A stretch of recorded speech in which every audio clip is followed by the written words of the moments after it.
Good evening and welcome to the February 5th regular meeting of the East Point City Council. Madam City Clerk, roll call, please. Councilmember Shropshire, Councilmember Freely, Councilmember Renee stated that she would be late. Councilmember Ziegler, Present. Councilmember Cummins stated that she will be late. Councilmember Mitchell, Councilmember Butler, Councilmember Martin Rogers. Mayor Holiday Ingram, we have a quorum. Thank you so much. Our invocation tonight will be by Reverend Bobby Jackson of Jefferson Avenue Baptist Church, followed by the pledge to the flag. If we could all stand and remain standing. Abel. Thank you for the invitation. May we pray together. Heavenly Father, as this body meets tonight and makes decisions that affect the citizens of East Point, I ask your blessings on the council members here, our mayor, and all those connected with the city here tonight. As this council deliberates and takes action, I pray that they would seek your wisdom, O Lord, and your guidance and direction, and that everything that proceeds from this council meeting tonight would honor you and you alone. In Christ's name I pray. Amen.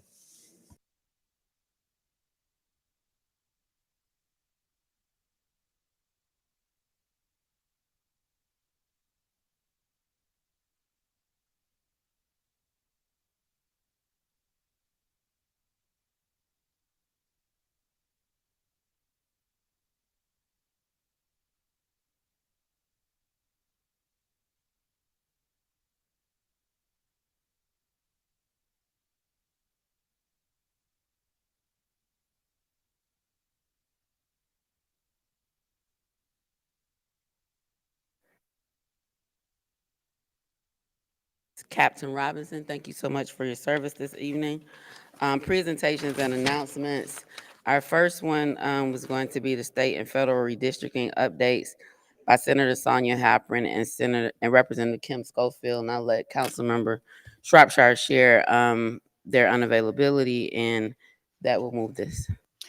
Okay, so this was put on the agenda, and unfortunately, they couldn't make it because of the passing of one of the representatives that was in the state, and they all went to Columbus, Georgia, to the funeral. However, they do have another date that they have scheduled to come, and that will be March, the first council meeting in March, that they will be here to give us an update on the redistricting, and they are going to reach out to us before then in reference to East Point Day at the council. I'm sorry, at the Capitol. So that's the update. Yep, March 4th. They will be here March 4th. Madam City Clerk, if we could put that presentation on March 4th. Next up is the Aerotropolis Atlanta Alliance Workforce Development presentation by Shannon James, the CEO and President of Aerotropolis Atlanta Alliance. Welcome this evening, and thank you for the amazing partnership with Aerotropolis Atlanta Alliance. You can come forward at this time. Press the button. There you go. All right, that sounds better. Good evening, Mayor and Council. Thank you all for allowing me to have this opportunity this evening to do really two things. One, reorient for some, the Aerotropolis Atlanta Alliance initiative, but two, which is why I'm here today, is a formal ask in regards to workforce development initiatives that we've celebrated in the past, pre-pandemic and now post-pandemic. Our hope is to bring those efforts back. And so, next slide. As mentioned by Madam Mayor, I have the good fortune of serving as the CEO for the Aerotropolis Atlanta Alliance. And this evening, we're going to do really three things: talk through our initiative, our core initiatives, but more importantly, the ask, workforce development. What is the Aerotropolis? And so for those who may not be familiar, our organization was incorporated in 2014, and our mission is to serve as a catalyst for regional economic competitiveness for the area surrounding Hartsfield-Jackson International Airport in South Fulton and Clayton County. Our vision is to become an inclusive, world-class destination for all those who live, learn, work, and play in the Aerotropolis region.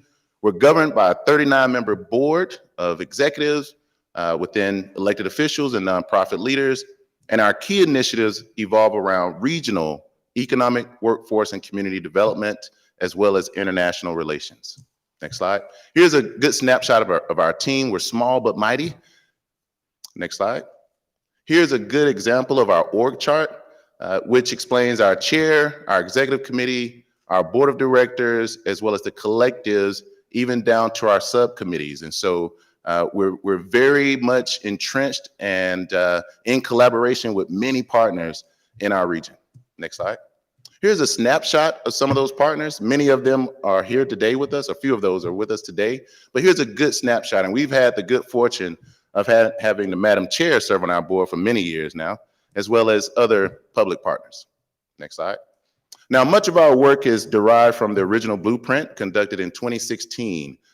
Next slide, which called for really working together across multiple jurisdictions and leveraging Hartsfield-Jackson as an anchor institution. And so the original blueprint allowed us to think through key catalytic sites in which we've been talking about since our inception appears, and more importantly, pushing for a central business district. Our hope is to create momentum in the core immediate area of the airport, that 3 to 5 mile radius, which will create more momentum in those secondary and tertiary boundaries.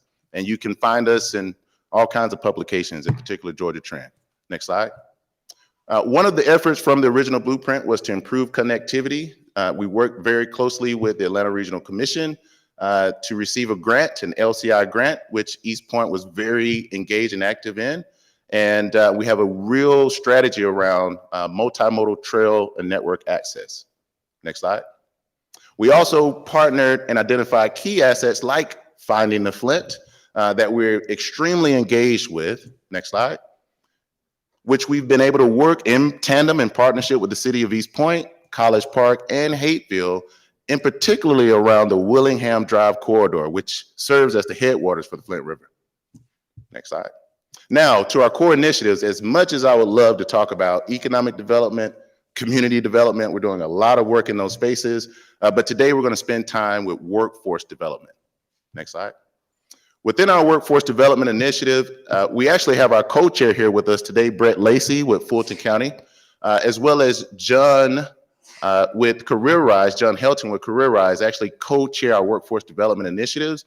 And our focus has really been around talent pipelines and career pathways. And what you see, matter of fact, bottom right, you'll see the lovely mayor participated in our career expo. That was our first career expo in 2019, where we've really worked with the school systems to expose over 500 students to target industries in which we're focused on. And Construction Ready has been a part of that since the beginning. Next slide. I do want to make you all aware that we have a career expo coming up on March the 6th. We're going to host anywhere from 70 to 80 local corporate partners within these target industries to expose our future leaders to opportunities and careers within their back door. What we've come to recognize is that there's a huge gap in awareness, and our ability to connect students to opportunity is a big space to fill for us. And so we've intentionally aligned ourselves with K through 12. As you can see, we work very closely with Clayton and Fulton. We've identified their CTAE metrics, and how do we align CTAE with industry as well as post-secondary. Next slide. Here's a snapshot of the work we've done around place-based training efforts, which is why we're here today. We've had a lot of success in hospitality, even Strive Atlanta right here in the city of East Point. We've had great success with them as well. And no question, Construction Ready, who is just killing it. Next slide. Now, we're excited about this opportunity because now we have an opportunity to bring resources to East Point, but as well as the region. And what you're seeing before you is some of the flyer material, promotional material that we've sent out and executed on behalf of Strive ATL in partnership with. And then you're also seeing some of the cohorts. I think that's Scott Shelar to your top right, the president of Construction Ready, and how we've just celebrated the cohorts and the advancement of economic mobility, but more importantly, placement and career livable wage jobs for local residents. Next slide. And so today, what we're asking of the mayor and council is to reestablish the partnership that we've created with Construction Ready and Strive ATL to now push forward two cohorts, hopefully during the second and third quarter of 2024, with the idea of them lasting roughly 6 to 8 weeks.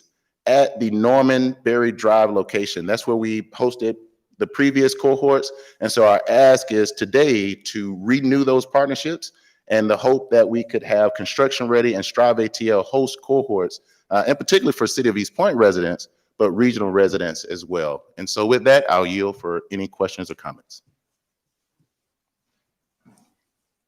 Thank you so much for your presentation. I was just trying to pull up the previous agreements. I saw the one from Strive ATL from August of 2021. It looks like we were talking about Construction Ready in October of 2018. So I'm just trying to pull those documents up, but thank you so much. I will turn it over to Councilmember Butler. Yes, ma'am. Are you ready for a motion, or you want to find those documents first?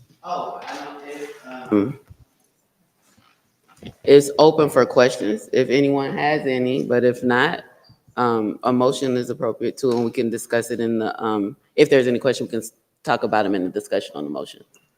Madam Mayor, I make the motion that we renew our relationship with Aerotropolis and those two businesses he mentioned, Strive ATL and Construction Ready. So motion that we renew our MOUs with Aerotropolis Atlanta Alliance for the Construction Ready program and Strive ATL programs. Is there a second in the? Second. You have a question? Is second, and we're in for discussion. Councilmember Freely, I'm coming back to you. Interim City Attorney Wiggins, do I need to separate them? They're two separate programs, but it's one partner. So it will be two separate MOUs when they come back. Yes, I would recommend that you separate the motion to approve each of them separately. So this will authorize you to work with them to come up with the MOUs. So we do that joint now, and then when the MOUs come back, do them as separate. I press your button. What button would that be? On the mic right there behind your computer. There you go.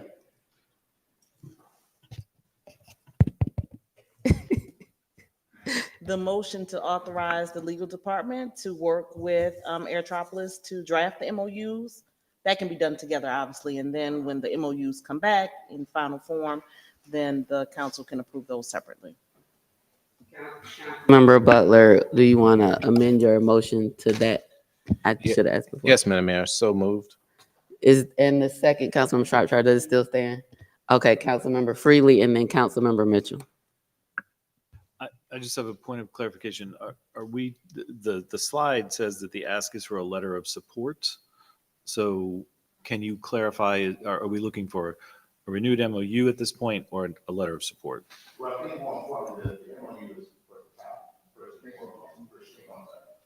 Yes, great question. The MOU is first and foremost for sure. It allows us to confirm a site to host. And so our partners are actually securing funds from Fulton County. And so we've met with the county, matter of fact, the county's here. And so the idea is that as a part of the MOU, we would love to have a letter of support from the county if possible. I'm sorry. Yes. Thank you, Madam Mayor. Great question. Anything else, Councilmember Freely? Councilmember Mitchell? Yes, just a quick question. How long is this agreement for? So the cohorts are usually 6 to 8 weeks. So our hope is that we would want to at least, secure anywhere from April to, let's say, August. I think that would be safe for us to be able to come in and allow the two cohorts to not be rushed, if you will, because timing, could, never know the weather. So I think April to August is very fair. Okay, thank you. Thank you. Councilmember Ziegler? Thank you. I just have a quick question of where you had said that on the slide that there's a Norman Berry Drive site. Is that in the Buggy Works or where is that? Annex, the City Hall Annex building. Oh, okay. Gotcha. I should have been more clear. My apologies. Good question. Councilmember Martin Rogers? Yes, thank you so much for your presentation and coming this evening. Thank My you. question is, for the Strive ATL and Construction Ready, that program, do you all partner with our high school here in East Point, the Tri-Cities High School? That may be a good question for Construction Ready. And if not, how do we get you to, or how do we solicit that pool or that group Yeah. of cohort students? Yeah, we actually would Just come in coming and from- recruit those graduating students for the opportunity. But we do have a partnership. We have a Department of Education relationship service agreement for the whole state. And so we do Little Builders in the K-12 arena and all the way up to, I think, the Tri-Cities, they would actually have to go to Raymond Richards' class in Fulton County Career Academy. He's a construction teacher that we support, provide professional learning. But yes, we're very familiar. Yeah. Those are great questions. And we're going to make sure, to your point, Councilwoman, that Construction Ready and Strive ATL has close, early, and often conversations with our schools. So between Dr. Looney and Dr. Smith for both counties, but in particular Dr. Looney for this point, they're going to have a lot of alignment, for sure. Great question. Great question. I just have one. I know with the Amazing Stories production assistant program, we have an MOU that runs multiple years. I can't remember if it's automatic renewals.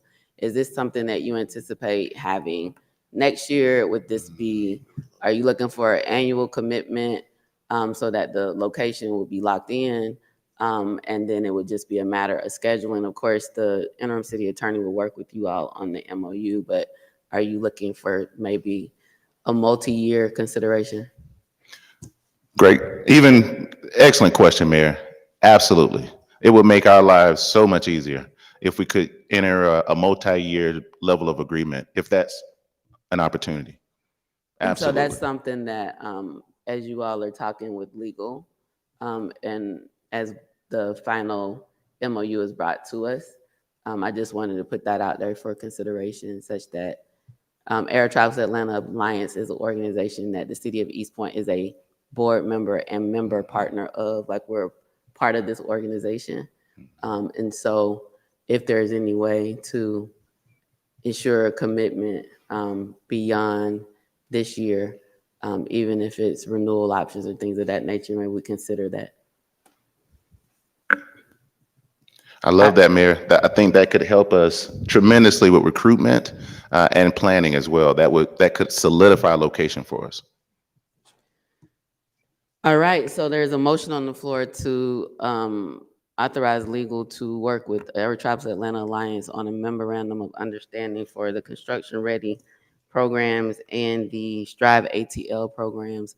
I'm assuming that would also include those programs as a part of the MOU. Any further discussion? All those in favor? All those opposed? Motion carries. Thank you so much. Thank you, Madam Mayor, for your leadership and counsel.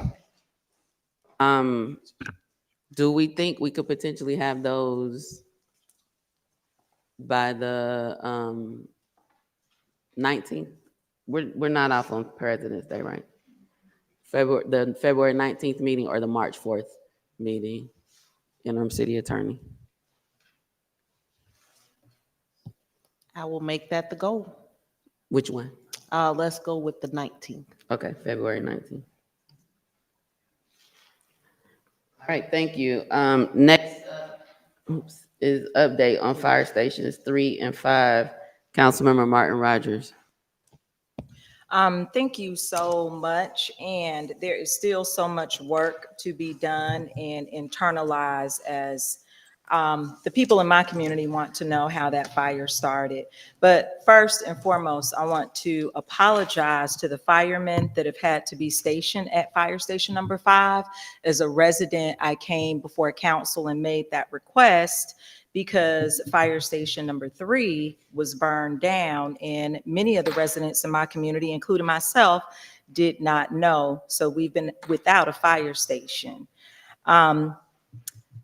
In addition to that, what I wanted to say was I have received multiple calls from residents that have reported that firemen being housed at station number 5, when temperatures drop below 12 degrees, a pipe burst, and they were without water for a period of days at that fire station in that trailer. Right now, I think that I do want the update and a timeline, but I do think that this discussion needs to be a deeper dive. So I'm going to allow Chief to give his presentation, give us an update on that fire station, not only fire station number 3. I think the last time we met, we were talking about both fire stations, but I would like for council to look at the conditions of fire station number 5, because after receiving multiple telephone calls from residents that reported when the temperatures dropped below 12 degrees, a pipe burst in that trailer, and that firemen were out there without water, and they were not permitted to be relocated or sheltered at another fire station. I don't know how true that is, but I guess my concern is the condition of fire station number 3. And if it appeases this council, I would like to have those firemen removed out of that trailer.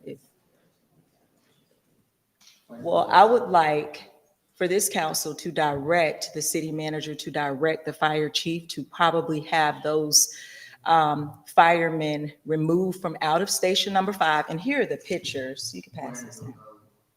Maybe if they can go to the Rosemary Cloud Fire Station. I don't know the logistics of how it will be worked out, but just the conditions of what we are asking them to work in and be in is unacceptable. And they are not in fire station number 3, but they are accessing that. They are not inside fire station number 5, but they are utilizing the restroom. They are utilizing a portion of the kitchen.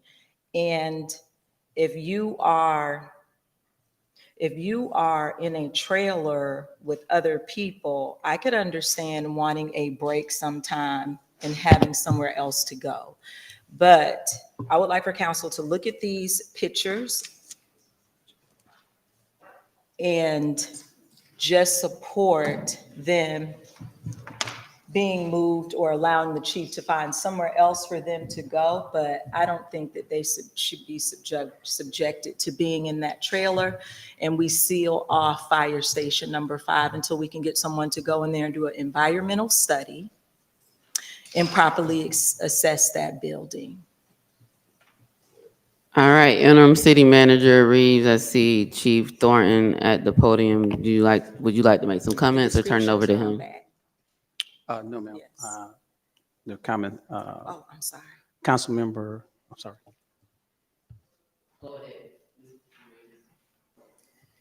No, I just responded to Council Member Dr. Martin Rogers' comments about the fire station relocation. We will take that into consideration and we will discuss with the fire chief. Maybe his presentation today may enlighten a few things that you have, some of the questions that you have as well. But we take that into consideration, what you said. Thank you. Chief Thornton. Hi, Madam Mayor and Council. I just want to start off with an update of Fire Station 3 and 5. As you are aware, back in January of last year, Fire Station 3 burned down due to no fault of the firefighters at that facility. So what we did, we purchased a trailer, we rented it and moved it to Fire Station 5, which was housed in Parks and Recreation. So now the fire department has that station back. We have a trailer in the back. They don't utilize Fire Station 5 only for one thing. That's for the truck, because we have to keep the truck actually in the bay. Now, Dr. Martin is correct that the pipes burst, just like they did all over the city. We were below 12 degrees for about 4 to 5 days. So instead of moving them, what I did, I kept them out there. We bought heaters and things of that nature. They didn't have water. So what we did, we got with water and sewer, and we had a tanker truck brought out there. So the tanker truck was out there to supply water. And in addition to that, should anyone need to take a bath or anything like that, what we did, we sent them to another station and had the other station to come to their station to relieve them until they finished. That's what we did. And as far as an update, right now, Fire Station 3 is getting ready to go under construction. The mayor just signed the contract last week. So we'll be starting. Let's be clear, I just got the contract last week for the you're talking about the internal interior or something? No, that's for Fire Station 5. I'm sorry. Where we've selected, wrong one. I apologize, Madam Mayor. She signed the contract last week for the interior design of Station 5. That was done last week. So we're gonna have an interior designer come in, Miss Mackey. She's gonna redo it, completely redesign it, and we'll start the construction once that's finished. Now, as for Station 3, the insurance company on last week just approved Greenheart Enterprises, which is here in the city on Willingham Drive.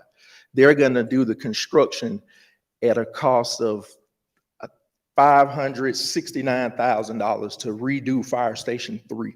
So they're saying that'll be 90 to 120 days. The insurance company approved it. So we have everything going with that. What we're waiting on now is them to send the contract over. I'll send it over to the mayor, route it to her for signature, and then we'll get started. So that's where we are with the update to Fire Station 3 and 5. But they are not living in Fire Station 5. That's what they were doing. They were going in there because the pipes busted in the trailer to use the restroom. That's all they were utilizing that for.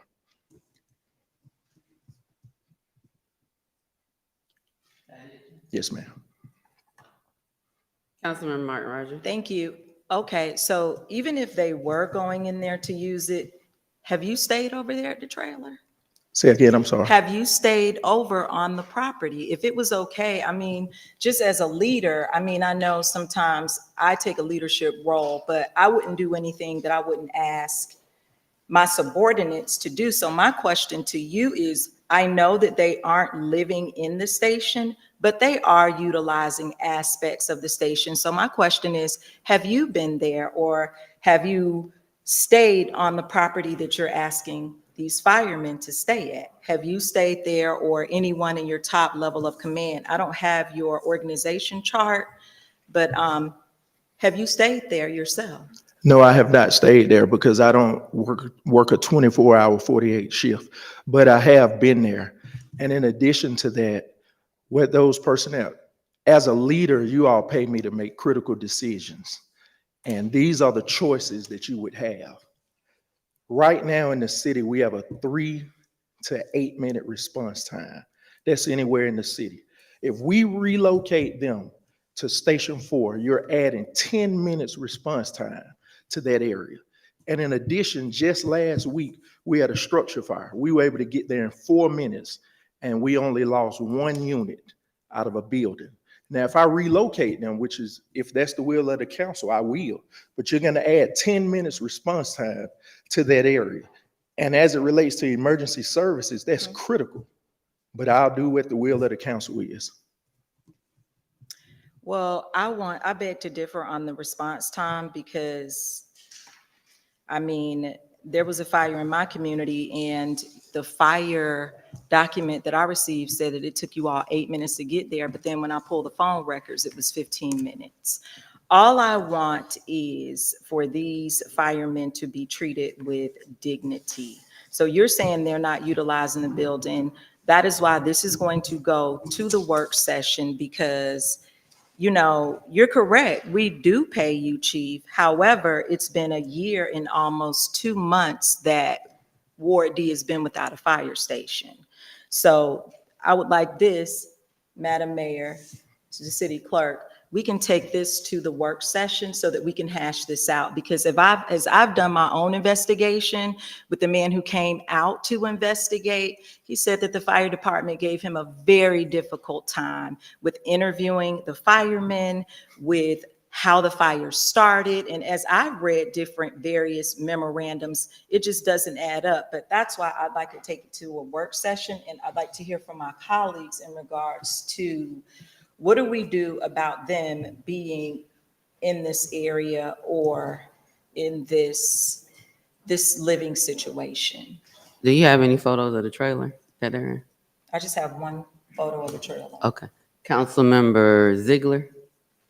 You want to see the trailer? Thank you for coming tonight. No. Question, how is your staffing levels, and how do you think that, you know, we're spread out evenly across the city? So the staffing levels are stabilized. We're allocated for 78 personnel. Right now, we have 67, and we're currently in the process of hiring right now. We're in the middle of a process. So once this hiring process ends, we should be fully staffed. And has that number changed throughout the years? Have we been able to afford or, get more people, more firefighters as our population has grown? Yes, we have. And in addition, I'm requesting, well, I don't want to get ahead, but the plan is to come to you about opening an additional fire station in Ward A. So, and I'll be doing a presentation on that one too. I don't know if you're aware, but back in 2008, we had 5 fire stations. And due to the housing market, when the crash happened, the city took a hit. So the decision was made to close down 2 fire stations, and we lost a total of 59 firefighters. And just refresh me, how many fire stations do we have now? We currently have 3, and we just got approved through this council to reopen Station 5. So once Station 5 is reopened and 3 is reconstructed, we'll have 4 back in the city. Okay, so can you run down the ones that we have currently, the one on Norman Berry and? Yes, we have Station 2, which is located on Norman Berry Drive, Fire Station 4, which is located on Ben Hill Road, Fire Station 3, which is located on North Commerce, and Fire Station 5, which is located on Washington Road. Okay, thank you. Mhm. And as it relates to the fire at 4313 Ben Hill Road, that fire, we were dispatched at 7:41 and we arrived at 7:46. Councilmember Shropshire. I'm sorry. Councilmember Shropshire.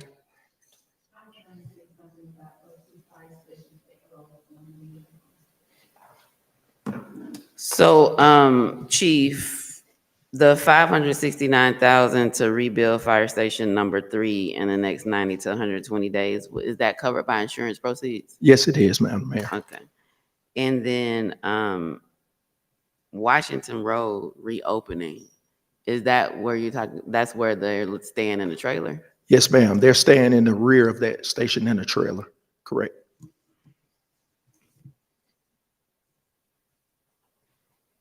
And how long have they been in the trailer? For almost a year in that trailer.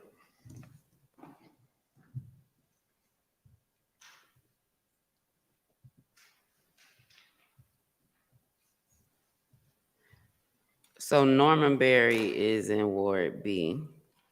Ben Hill is in Ward C. North Commerce is in Ward D, and Washington Road would be in Ward D. Correct. So you're saying you're gonna bring a proposal for Ward A? Correct. Is that a part of the budget presentations, or like, will you be bringing that in at the work session this month, next month? It'll be in the near future, because what happens, I gotta find the land. I've been in talks with the city manager, the interim city manager. Right now, the current property that the city owns on Grove, we were looking at possibly using that land to do a combination department where we would have a fire station and public works at that location. And that'll help us out in that area. Because right now, Fire Station 2 runs from Norman Berry all the way on that side of town. So Fire Station 2 runs A and B? Yes, correct. Okay. Councilmember Martin Rogers. All right, in your presentation, you said an interior designer was going to come and look at station number 5. So my follow-up question is, shouldn't it be an engineer, not an interior designer, but an engineer to make sure that the building is structurally sound? And doesn't that building need an environmental inspector for more information on whether it's mold or pathogens in that building? Well, we'll find that out in the next phase. Right now, the interior designer, their job is to redesign it to what we would make livable conditions. And then a general contractor would come in, let us know whether or not everything's stabilized or if engineers need to look at it. But that's a cinder block building.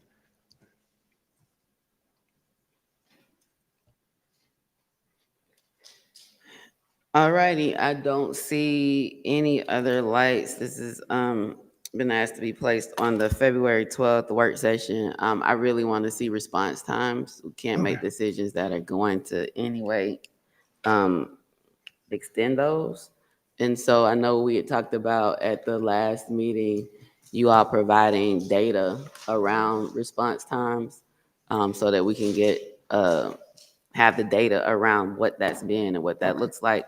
I think that would be helpful to that discussion because every minute, every second can mean life or death. And we don't want to make decisions that might impact that in a negative way. And we want to know what our data has been thus far. Yes, And I Madam think Mayor. the interim city manager mentioned that we'd be getting, but I can't remember which meeting. I can't remember if you said the February work session but you did mention that. Yes, ma'am. We mentioned that, and Chief and I have discussed that, and he should have that information. I think he wanted to do the presentation. We would like to have done the presentation in either our first or our third council meetings, but we'll go back and check and see what day we said we would have that presentation for you. I mean, February 19th is fine as well. Yes, ma'am. Yes, ma'am. Thank you. Thank you. Next up, East Point Power presentation, updates on current and upcoming projects. February 12th work session, City Clerk Fordham. Mayor and Council, for line item number 4, East Point Power presentation updates on current and upcoming projects will be Department Head Sean Doe and his staff. East Point Power. Yes, ma'am. You're welcome. Hi. Good evening, Mayor and Council. So I just wanted to give you guys an update on what's been going on over the past year within the power department, from just how we produce power to how we distribute power throughout, the monies being spent, all the equipment that we have, that sort of stuff, the staffing, just everything. So you can have a quick bird's eye view of the entire department. So first this is our staff. Currently we have about 45 employees. We have myself, director, and Thomas Mangrum, the assistant director. And so I brought some of them just so they could kind of see how the meetings are, and so you guys could put a face to the name also. And we have Todd Hicks. Todd Hicks has been working here for maybe like 40 years. He literally built the East Point Power system. And below we have Alicia Persons. She's a project manager. She handles all the major projects, anything from looking at the drawings to ordering major material, all of that type of stuff. EJ Hall, he was gonna be here, but he was one of the employees who was injured last night. And Gregory Creaky, he's a line supervisor. Michael Hawkins, he's not present. Darius Adams, he's responsible for all the substations, all the traffic signals, that type of stuff. And Cassandra Sims and Delrico Wise, they're the meter supervisors who they're in charge of the meter reading department. And Shauna Green, as the office manager, most of you guys see emails and stuff from her. And Angela Champion and Karen Figueroa, they send out the emails for any outages, anything that we may have within the city. So how do we produce our power? We buy our power from MEAG Power. MEAG stands for Municipal Energy Authority of Georgia, and we buy our power from, they have plants set up strategically throughout, the state of Georgia. Most of our power comes from way out east. It's like 2 hours and almost 3 hours where the nuclear plants are. So, and this is a very important slide, especially for the city of East Point. Within the 48 cities, we have some of the cleanest power being produced within the MEAG system. Our mix, as you can see, we have is 77% of nuclear. Hydro is through the Southeastern Power Administration. That's basically just turning water into power.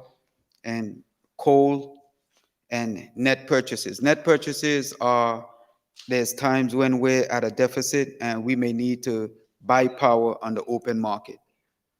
And so you can see the emissions free, compared to our overall fuel mix, we have 87.1. We dropped a little bit from last year. Last year we was like up in the 90s, but we dropped a little bit because of how MEAG had to change around some of the units. So I like to look at this slide, and this is a very good slide for you guys, a testament of just how the city has grown. So in 2013, we were using 65 megawatts of power. Currently, at the end of 2022, we were using 92 megawatts of power. So that's, almost like 30 megawatts of power that we've grown within, 10 years, 9 years. So MEAG sends the power through transmission lines from the power plants to our 6 substations within the city. Within those 6 substations, we have, the different breakers are in the substations, and those different breakers are circuits that goes out to different parts of the cities. So we have, about 20 circuits within the city total. So this is a snapshot of a project that we've been working on. It's with IT department and ourselves. It's the GIS project, but it goes a little further into detail. And this is an overview. That's the entire system of the city, within the city. Then we could drill down, and this is a program where we just did this project like sometime last year. We started this project, but it's basically, it mapped out all our electric lines, the transformers, street lights, every piece of equipment that we have out in the city. And, it helps us with doing load forecasting, doing when we have to switch circuits, all of that good stuff. So when you drill down, this is how it looks. So, the green lines are the major circuit, and then the red is going to, the different homes. You can see the little homes. The homes represents meters. So every little home you see is a meter. So we could click on that home. Go to the next slide. We could click on that home, and then it'll drill down and give us, all the specifics for that meter, how it's being fed, what transformer it's being fed from, what's the nearest street light, how much power they're using. It gives us all of that. So, and this project, this is the grid hardening overground to underground project. You guys just approved the funding for that earlier last year. Well, mid last year, and so we got the drawings. This is the first phase. We got the drawings back. We already have the contractor in place, and we're about to just have a kickoff meeting to get everyone to the table and start this project. So this is really going to be beneficial because over 60% of our trees and outages, they happen along this route. So that's going to be, a major project for us to help reduce power outages. The AMI system. The AMI system, like currently, this was a snapshot, I think taken either today or Friday. We're reporting 98% of the meters are reporting back to us saying that, everything is good. We don't have any issues, that type of stuff. You want to see all green. You don't want to see any reds, that type of stuff. So once we see you log in and you see green, then we're okay. Utility Hawk, we're in the testing phase right now. We had a kickoff meeting, well, not kickoff meeting, but we had a meeting with customer care to do to go into the testing phase. And so this is what it'll look like inside Utility Hawk. We choose to use City Hall so we don't put any customers' information up there. But so this is our bills. This is our, when customers log in, they'll be able to see, hey, I've used this much of water today. I've used this much of electricity today, how much my bill is, that type of stuff. They'll be able to see everything in real time. The streetlight dashboard. So we've invested over $2.2 million over the last 4 years into streetlights. This involved, upgrading all of our older streetlights into LED streetlights. We're still missing some, and as soon as we see them, we change them out. But where some customers, believe it or not, they say that, hey, this light is too bright, it's shining in my house, so can you turn it, or can we, so we have some of the dimming capabilities to turn it down, that type of stuff. So rolling a truck, we don't have to, every time a truck rolls, there's a cost. So we're trying to get away from that cost. And so this is all the danger tree removals. So over the last, I would say, like 3 to 4 months, we've spent $181,000 on tree removals. So, we're actually trying to get rid of all those bad trees, as best as we could. The line clearance budget, which includes, that's for the contractor who helps us day in, day out, was $410,000 for a total of $591,000 that we spent removing trees, tree trimming, all that good stuff. These are the equipment that we use, and believe it or not, the top two are some of the most important. That one is a machine, but it could get behind those apartment buildings that the bucket trucks can't get to. Before we were able to get this, we used to rent, we used to borrow the one from Marietta Power, and it used to cost us roughly about between $1,500 to $2,000 per day to use it. But we couldn't get behind apartment complexes without, the bucket trucks couldn't reach behind those apartments. The other, the little utility vehicle, we have a line, and that line it goes 8 miles outside of the city through the woods, and it feeds the pumping station to Sweetwater Creek. So anytime we have issues with Sweetwater Creek, the guys used to have to walk sometimes 2-3 miles down the woods to get, the bucket trucks used to go down there, they would get stuck. So we had to get one of these so it could transport the guys, and then they'll climb the poles and make whatever necessary repairs through the woods. And so this is, some of the projects that we've collaborated on with Shalord and Parks and Rec. John Milner Parkway, the lights were in, real bad. Every day lights were blowing. We would just have been spending crazy money out there, time, and so we upgraded all the lights to new LED lights. It looks awesome.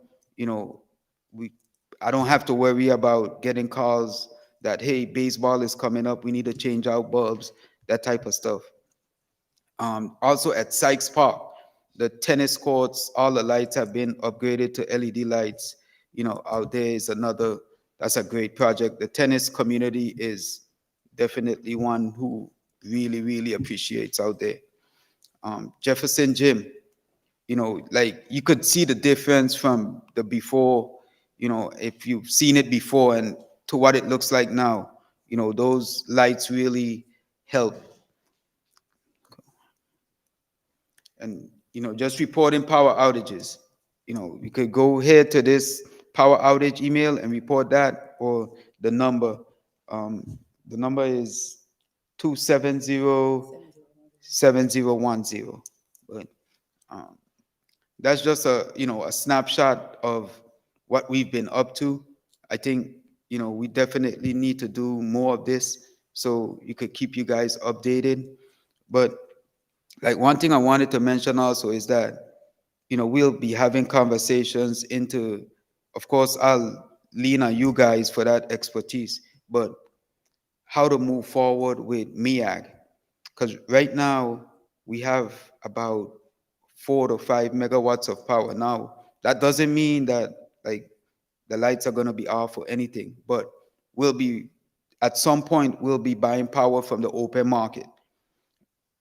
Sometimes it's good, sometimes it's bad. You don't want to put ourselves in that situation where, it's crazy high, but we don't have a choice. So, whether entering into a new contract, revisiting our old one, I don't know what that might look like. But, we definitely will be needing to do that sometime soon with the other developments that's coming to the city. Those megawatts will be gone quickly. So that's our little presentation. Any questions, I'm here to answer all of them. Thank you so much. I hold mine to the end. Councilmember Butler, Councilmember Mitchell. Thank you very much, Madam Mayor. Thank you for a thorough presentation, Mr. Dow. Your first concern was my very first question. Where are we in the contract terms with MEAG? I know we have these 50-year agreements. Where are we now? And could you open up, I think it was your third slide where you showed the amount of power we use and the excess power we sell? So I guess that's a 2-in-1 answer. Yeah. So, well, to answer your first question, it was the bar graph, the pie graph, I think. No. The other one. Yes, we sell 8% sales surplus, and our load is 84%. So the surplus sales, those are deals that we have. For instance, like we have 2 deals right now in Alabama where we sell each deal, one is like 3 megawatts and the other is like 4 or 5 megawatts. But that was in a time where we had 20-something, megawatts in excess power. So we have those deals. So that's where, that surplus comes in. So what you're saying now, though, because of the growth of the city, we're looking to lose that surplus. Is that what you're saying? Well, no. So that was a contract. That was a 5-year contract. No. This will be the last year for one of them. No, and let me rephrase it. Based upon what I heard you say, it seems to me that the amount of power that we're purchasing wholesale, we're about to exceed that, and we have to go to the open market. That was what you said. Correct. So what you're asking for us to consider is increasing our wholesale purchase from MEAG. That's correct. That's, that would be, a conversation. That's not something that, it needs to be done tonight, but we just need to start looking into the future. And I'll move on from this so we can talk about that later. When we come back, would you have our contract and our terms, in particular, the length of the term that's left on our existing contract so that we can start to consider those? Okay. Yes, okay. I'll have that. A couple of follow-up questions too. Well, first of all, congratulations on burying those power lines. I thought that was great. We talked about that some years ago, and for you to get that started, that's great. Have we completed the tree trimming process, or are there other trees that still have to be trimmed? Yeah, that's going to be a continued effort. That I don't think we'll ever get to a point, at least not now, where we're completed with all bad trees in the city. Let me say it another way. Have we run out of our money in our budget for that, where we are now? Yes. The last the supervisor, Edward Hall, he sent about 6 or 7 more batteries to come down. And I do believe once we've been taking care of those, then we will be out of funding just for to take down batteries. We'll still have funding for our contractors to work on an everyday basis. Because I've seen X's on trees in communities. So those are trees that are slated to be cut down? That's correct. Okay. And I'll yield my turn. I have one final question. We approved, I think it was maybe a year ago or so, that we were going to start to use some solar and purchase some solar in this power breakdown. Are we at that point yet, or have we not done that? No. So that never happened. It was more so a project with Walmart. Right. Walmart wanted to kind of incorporate, solar power and stuff into their portfolio. So from the solar power, you get these tax breaks and that type of stuff. So Walmart was trying to, go that route, but they didn't want to do it themselves, right? And I'm glad that the mayor and council agreed to let us do it with them, because if they did it themselves, then that would take away revenues from the city. So with MEAG and ECG, all of us coming together, we kind of did that project where every city that has their own power and Walmart is in, they, did a project wholesome, and, so they'll be paying for the solar usage, but still paying the regular bill also. So it's more just like a tax thing, not so much like we were selling solar. When MEAG came out with the solar stuff, we wasn't at a point where we would even want to entertain buying more power to be in more excess, so we never got into those talks with MEAG. Thank you very much. You're welcome. Councilmember Mitchell. Hey, this is real brief. So since I didn't hear you put the lights up at Sykes Park for the tennis court, I had questions about the parking lot lights and surrounding areas. Are they on a timer, or do they need to be?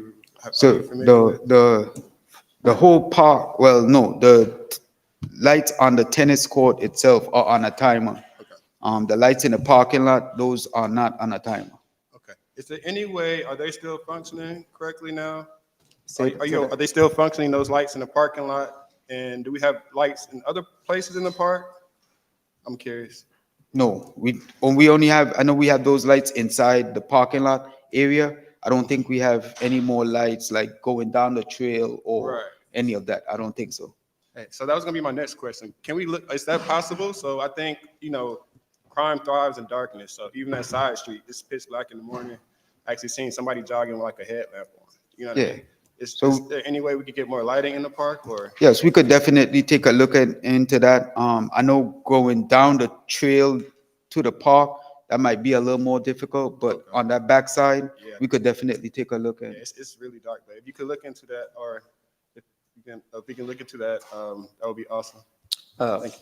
Councilmember Mitchell, discussion had been with the Park and Recreation Director about adding power to the park. So some of the pavilions down that trail where you to walk the driveway down that way, they don't have power. So that's something that we're looking at, putting power down there. So that will be included with the lighting. Yes, sir. Yes, sir. Hello, thank you so much for coming tonight. I have a couple questions for you. Can you go back to the slide where you talked about trees and how much it was that we're spending?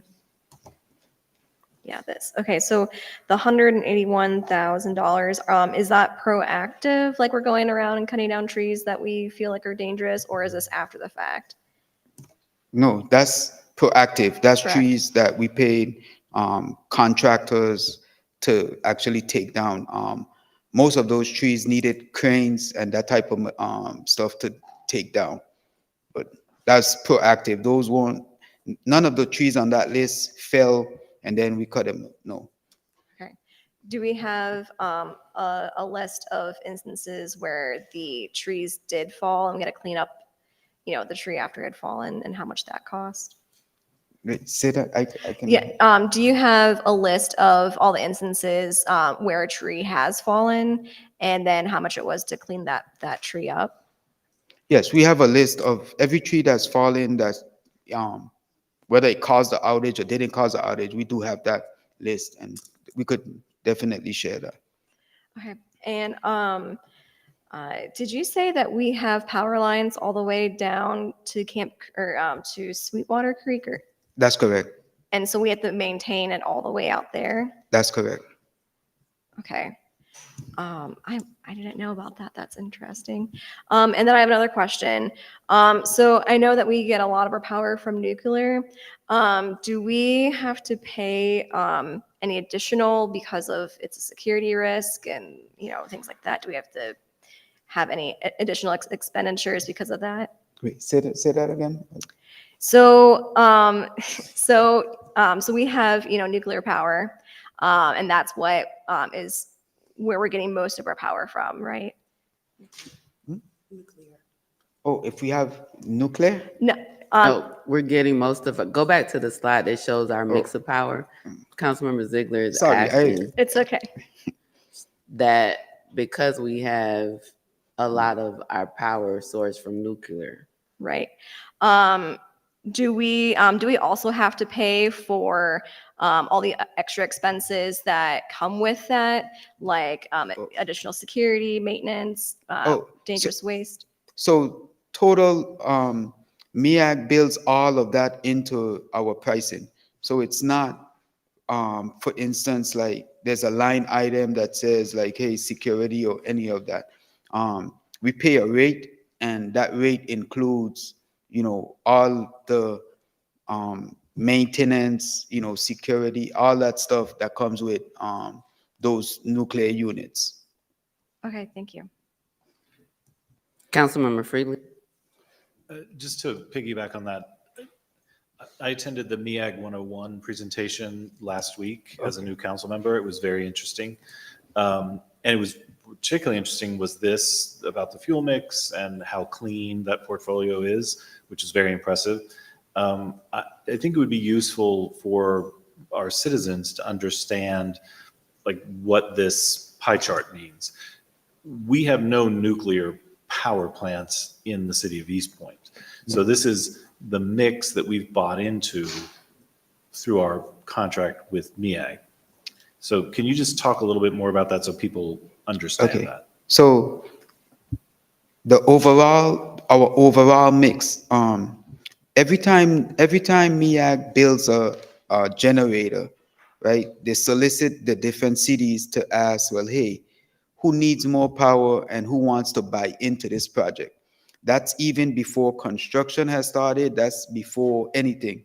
So with the more cities that gets involved, then, of course, that price is lower versus, if only 10 cities, for instance, what we have going on now with the newest unit that they have, that went way over budget.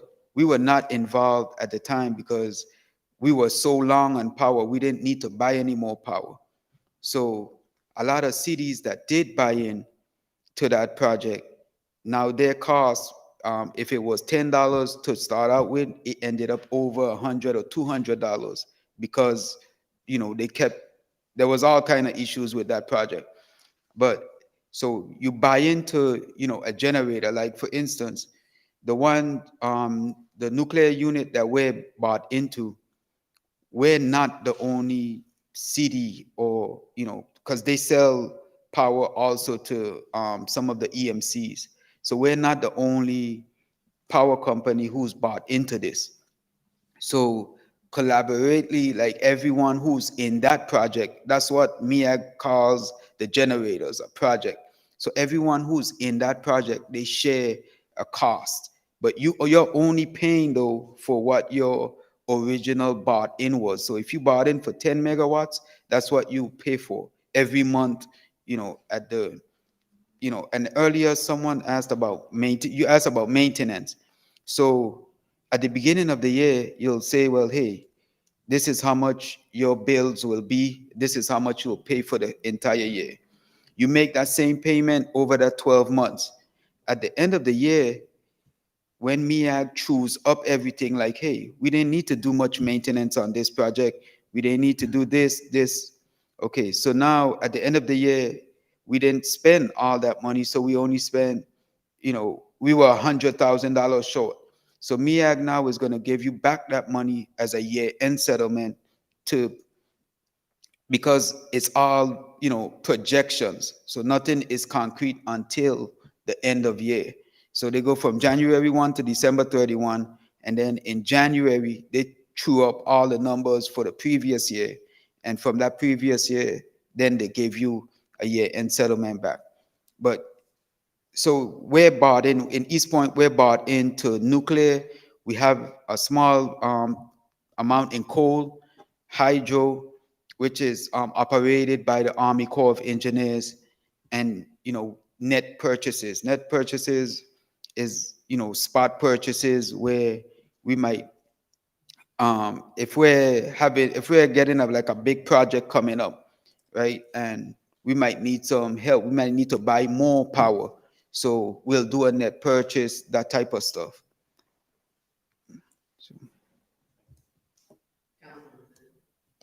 One last question. I saw that you had a map of the different power lines and things in the city.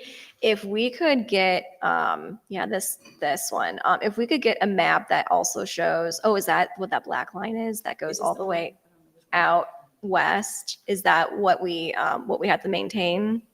That really big black line that goes across the screen to the west?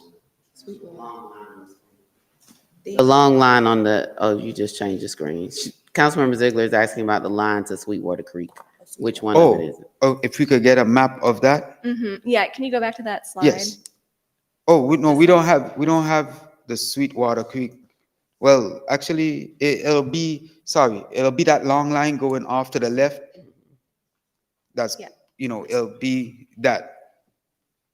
This was just a screenshot of the program, but we could get the entire line, and it goes through, I think it's 2 cities, City of Atlanta and then Douglasville. But so we have to maintain that line, all the way out. And do you know how many miles long that is? I think it's 8 miles long. Thank you. But so it's not 8 miles long like you drive it. If it's way longer than that, but it's 8 miles long because it's a straight shot. It goes through the woods. It doesn't follow the roadway. So if you follow the roads, it's a lot longer than 8 miles.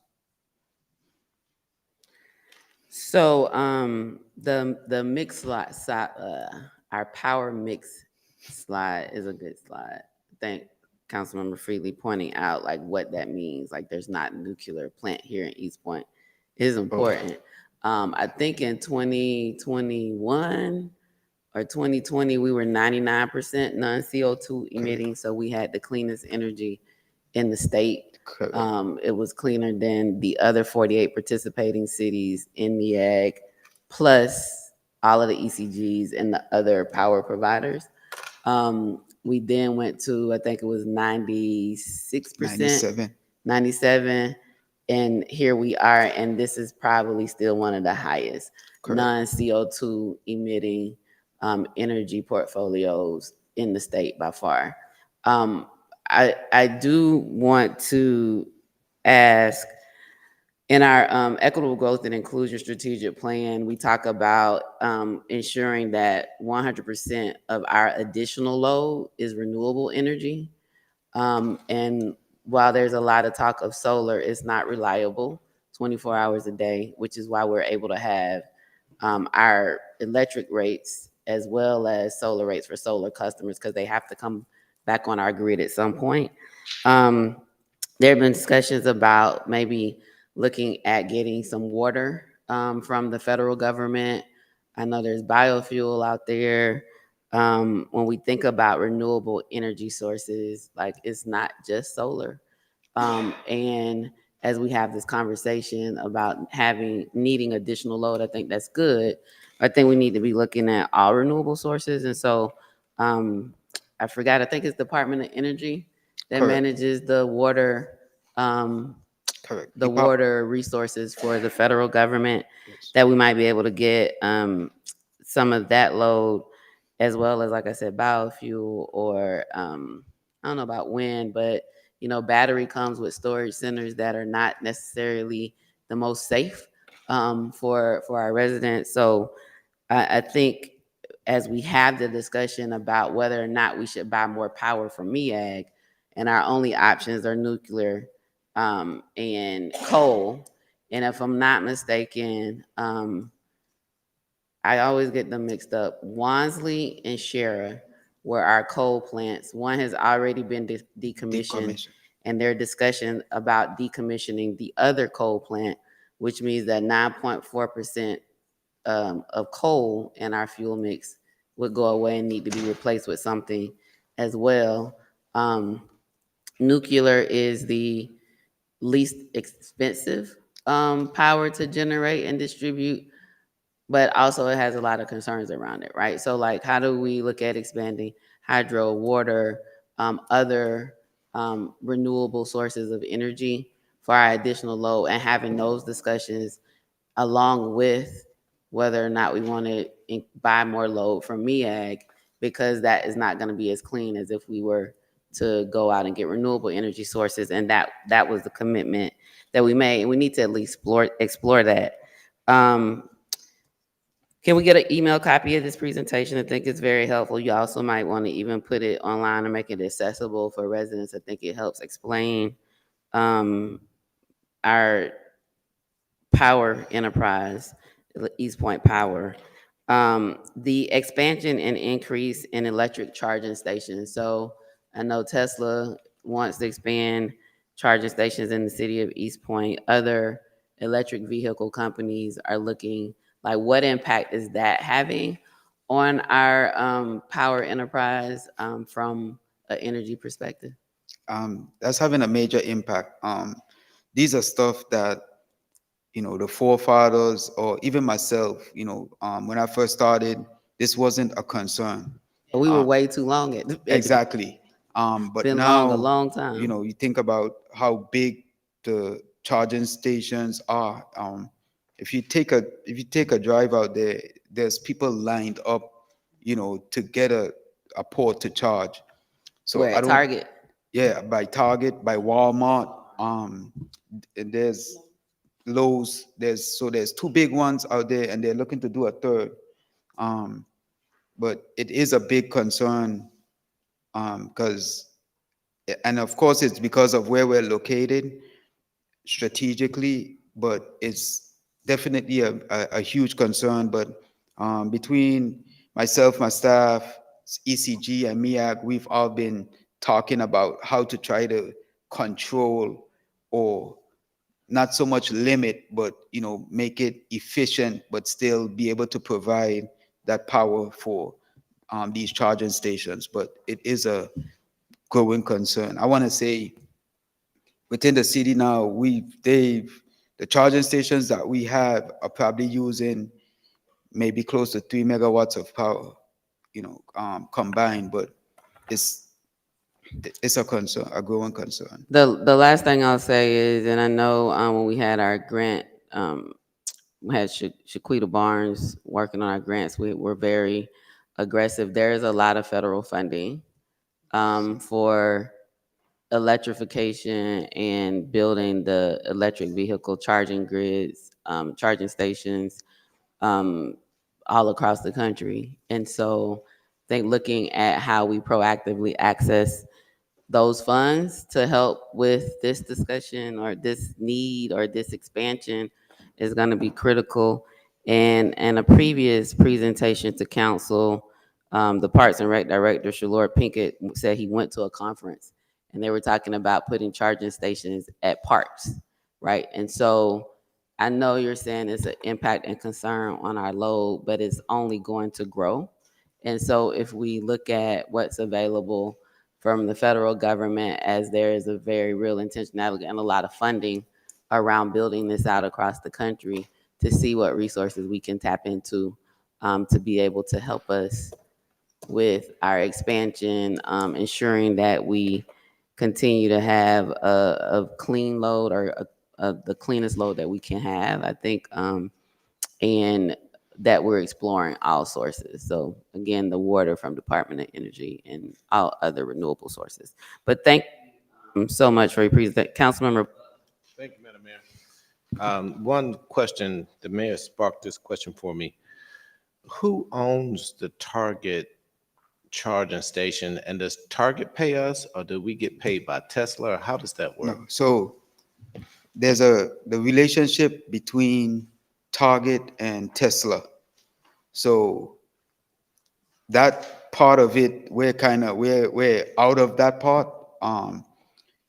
Target is allowing Tesla to use their parking spaces or in front of them, and then Tesla pays us.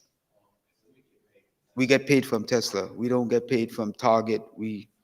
Tesla is who has the accounts. Tesla is who owns and maintains. They do all of that.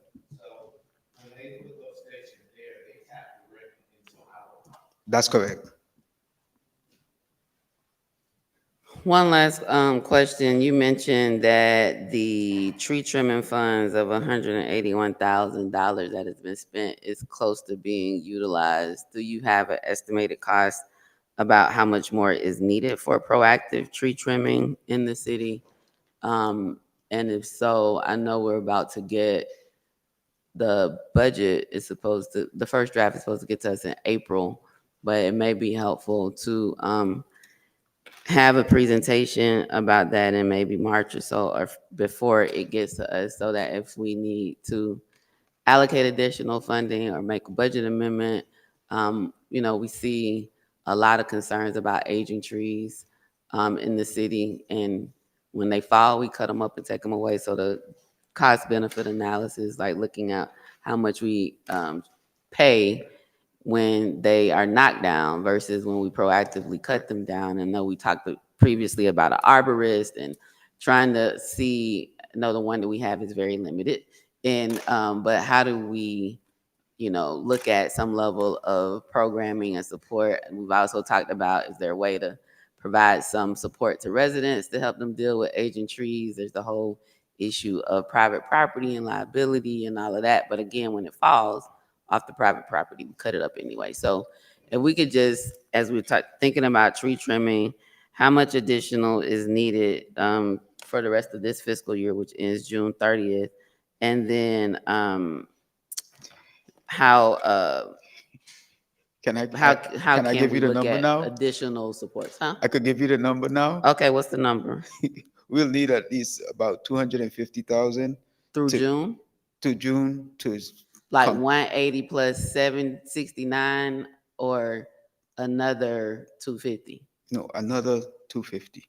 If we're gonna stay on the pace that we're going, like right now, within a week time, we're doing, I want to say 5 to 6 trees, because we have, EJ has about 4 different tree trimming companies, and he's just kind of who's giving the best price on this tree, and he's letting them go to work. But yeah, so it'll be about to get us to June. So does council have an appetite for a budget amendment that includes an additional 250 for tree trimming? And if so, then we need that to come from staff, probably. I mean, this is February. It might be ambitious to think that we can get a budget amendment within a week for us to look at the February 12th work session, but that's important in ensuring reliability of power. So if we can have it at the February 12th work session, I don't know if staff was already working on a proposed budget amendment, but if we can have something by then, that would be something that we could consider and possibly amend on the 19th of this month. So council member, and that's no council members objected to that. Interim City Manager Reeves. Councilmember Cummings. Thank you, Madam Mayor, and you may have answered this question. So I was looking at the $181,000. So my question is, this is stuff that we've subbed out to other companies. That's correct. Now, do we have the capability of doing it in-house? I think, what is the, So we do take down trees in-house. Mhm. Any tree that you see on that list has needed either a crane or 80 to 90 foot bucket truck. We don't have those height of bucket truck only because our power lines, the biggest pole that we use is 65 foot. So we don't go up to the 80 and 90 foot bucket trucks. So that's why we sub out any of those trees that's on the list is, meets those criterias. okay, so my question is, if we did have that truck there, the 80-foot bucket truck, do we have someone on staff that's capable of doing that, or? Yes, we do have, so we do have people capable, definitely 100% capable. The problem is with that, when we allocate them to take down a tree of that size, then that's a 2 to 3 day job in itself. So they'll be tied up just at that for, the next couple of days. And if something else happens, then that's where, it kind of gets shifty. Okay, and the price, just general, for one of those trucks? What's the cost? What's the price tag on one of those trucks? Because I know I threw this out before when I initially came on council, and everybody kind of looked. Trees are going to continue to fall, and we will continue to pay out these exorbitant amounts of money for these trees. But if we had it in-house, eventually it's going to catch up. The truck will pay for itself, and that money that we're spending, that we keep spending to sub out to these, because I mean, like I said, at the end of the day, it's about, I know we go out and we get close to see where we can get the best price. But the bottom line is, I mean, the tree has to be removed once it falls down.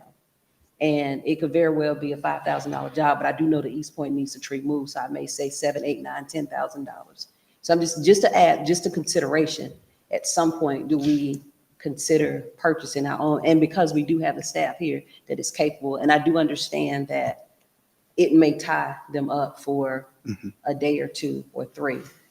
But I'm just looking at on the further out, just, the savings that the city would, So- say that if we did. So I do agree. So, and And it's just a consideration. definitely, but it all goes back to now, the wages that we're paying, right?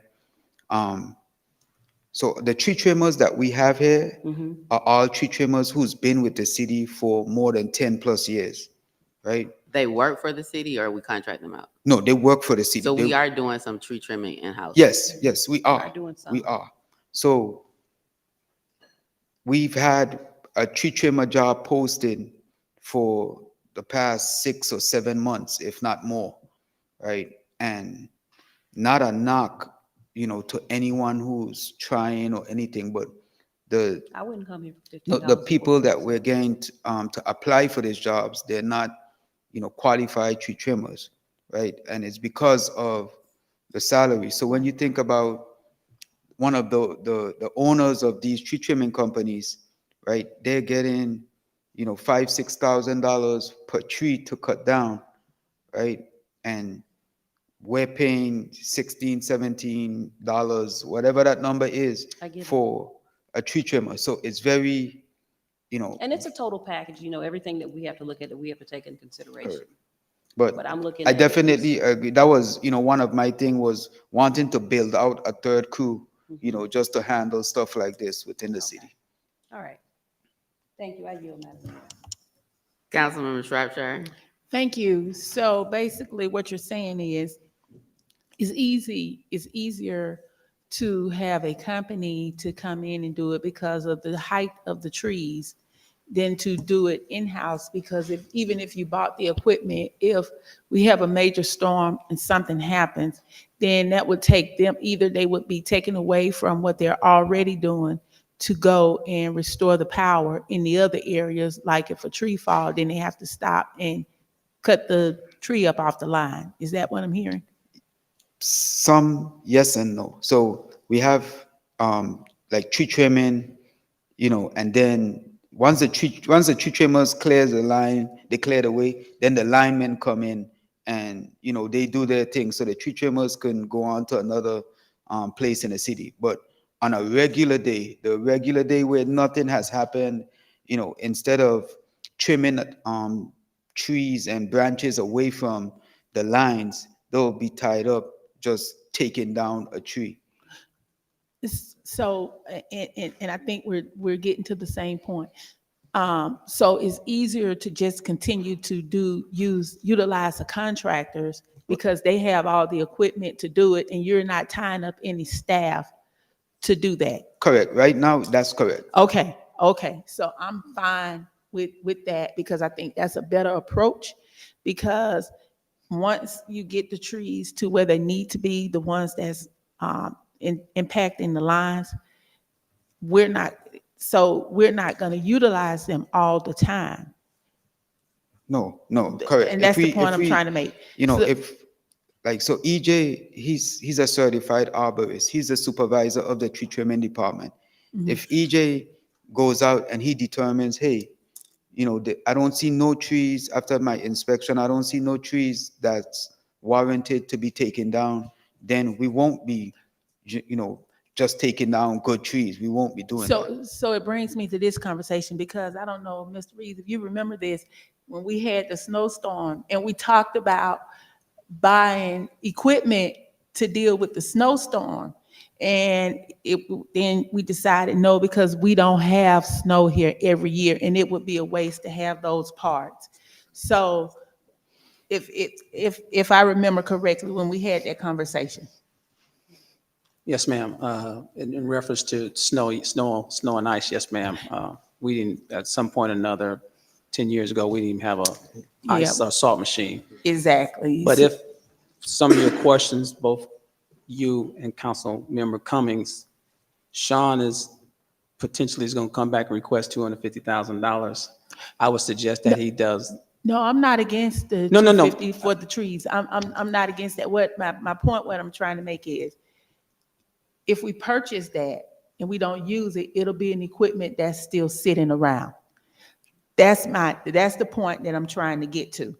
So it's easier if we continue to do what we're doing, because they're going to get a handle on the trees that are endangering the lines. So it's not like this is going to be an ongoing thing to use the contractors to cut down the trees, because at some point, all of the trees that's impacting the lines are going to be cut down. Correct. And that's why I use the example of when we had the snowstorm and we talked about getting equipment, we didn't need it because guess what? We don't have snowstorms like that. So, Councilmember Shropshire and Councilmember Cummings, so I guess Sean, there could be a directive to Sean to compare the prices of having a contractor versus in-house, as well as are there trucks out there that can go from 60 to 90 where we can utilize that truck 40, 50, or 60 to 90 feet. If there's something available in that category, then we can make an investment like that, which will give us at least one that could go up there for some cases that we may have to use them every now and then. So that's something that they can bring back to you when they come back about the funding that they're going to request, to have something comparison, or basically tell you where the funds will go towards, if is that acceptable for mayor and council. That's fine, but that wasn't my point. But No, but I understand. Yes, ma'am, you're right with that. Yes, ma'am. With Okay. the equipment. Thank you. Councilmember Mitchell. Really quick, so this 250K that we're requesting, is that for only the trees? I guess it's from 60 to 90 feet? Is that only? So- do we contract out other trees that we get cut down also? Correct. So we contract out. So it's different, stuff. For instance, if a tree is, the width of the tree is bigger than when they cut it, if our bucket trucks, after they cut it down and our bucket trucks, it'll, destroy them, it'll topple them over. Like right behind here, Main Street. I was showing it to the city clerk one day. It was a crane they were using. They had the street blocked off, and as they cut it, it was a crane holding each piece of the branch. So, it's different types of stuff like that. So not only the height, but also the width also. Okay, and for the trees, I'm making sure I get this correct. That's 60 to 90 feet. You said you have to go contract out the truck for. About what percentage, roughly, are the trees that size that you encounter? Is it a lot of them or like a little? A lot of them. Okay. On that list, if there were 10 trees on that list, I would say more than 8 of them was, 60 to 90 feet. Okay, so, and I think you mentioned it earlier, Interim Reeves. Have you done a cost analysis? Like, I think I missed it earlier. Did we know how much one of these trucks cost? Bucket trucks? Yeah, the one that do the 60 to 90 feet. Yeah. So a bucket truck can cost anywhere from 350,000 to, upwards of 500,000 easily. Okay, and you're saying, so I'll make sure I heard this right also, but this is going to be an ongoing process, right? For like the foreseeable future, like years and years. So I would say for the next, I would say 2 to 3 years, because so we're not gonna ever stop trees from falling, right? But what we can do is try to get the ones that are gonna fall on our lines. So, within the next 2 to 3 years, if we stay on this pace that we are, at some point we will get to those trees that's gonna fall on the lines. Okay. 450K. Okay, can we get a price analysis of, would it be more advantageous to buy the equipment? Because I mean, like, this is going to be probably a year-round thing. Definitely. But Okay. so one point I want to make. So buying the equipment is half the battle, right? We still got to get employees or the staff and, to operate the so. Yeah, that's a great point. But thank you. That's pretty much what I have right now. Hi, so another question. One of the reasons why a lot of trees fall is because of poor maintenance of the tree, like there's ivy growing on it or something like that. Do we have any programs or do we have any initiatives of trying to clear ivy off of trees? So I'll ask the supervisor, but I know we do spray for ivy and that those vines, but I don't think most of the trees are falling because of that. It's more so when the grounds get saturated and we have any little bit of winds, that's what is causing trees to fall. And some of them are they're rotten and they're just gonna fall. It could be a bright sunny day and they'll fall.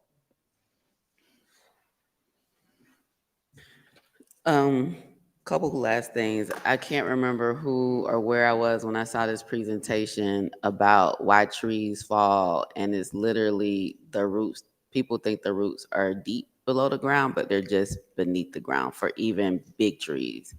And so I can't remember if you all showed it or whatever, but I think that would be helpful as well to share.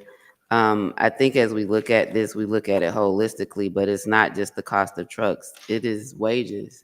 And we have discussed the compensation study that was completed, and the recommendation was a hybrid approach to increase our starting wages.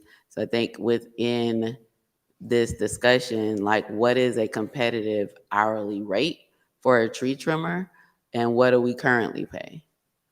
So right now, currently, my tree trimmers is between $22 to $24, 22 to 25, somewhere in between there.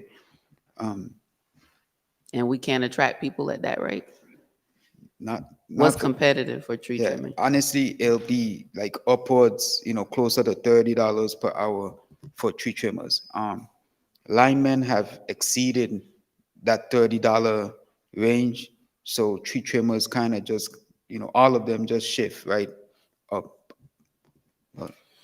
So if we're looking at this holistically, like, so what would be the staffing needed? So it's not just the trucks, it's the staffing, it is the cost to still take down the tree. And what would be our capacity? Like, if one truck how many trees could Yeah. we deal with? I think your list probably had about 20 or 30 trees on it, right? I do think we need to have a complete analysis of it. We've been talking about this for a long time. Mhm. And we know from your previous presentation in town hall that 80 to 90% of our outages are caused by trees falling. The others are by animals on the line. And when somebody released the balloon at Camp Creek, it took all the outages out. But it's really from trees and animals.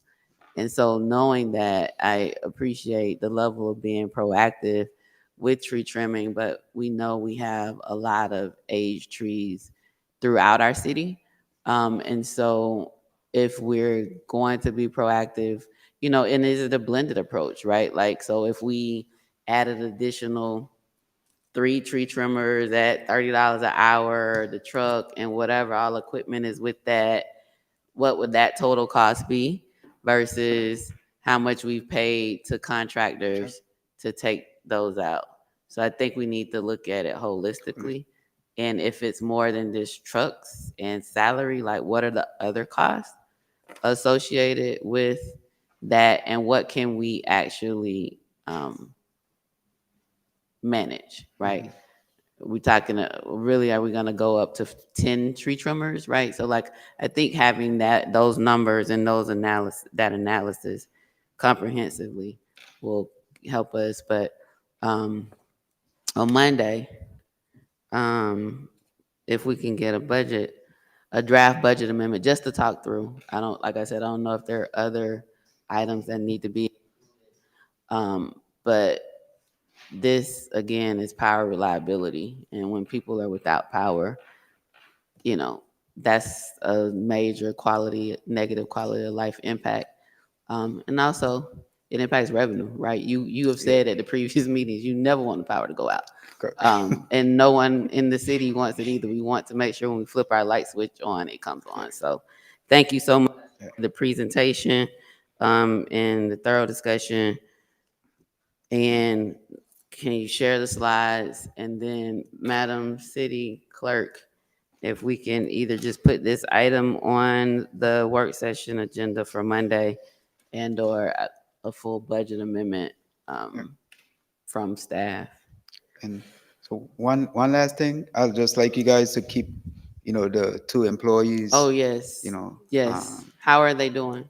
They're doing fine. They got released from the hospital about sometime after 12 last night. Just no serious life-threatening injuries, but just like concussions and that type of stuff, but just real shaking up. What happened? So while they were cutting a tree, another tree fell on them. Oh my. So, but they're Thank doing, God. they're doing all right. Okay. We'll definitely keep them in our prayers and encourage the community to pray for them as well. Thank you. Madam Mayor? Mr. Reeves. Yes, ma'am. You did bring up about the employees, but also before Sean leaves, definitely want to acknowledge the fact that Sean is part of our serving our country, and he will be doing a deployment real soon. He will be gone for an extended period of time. Just want to make sure we keep him. They about to send you over to Iraq.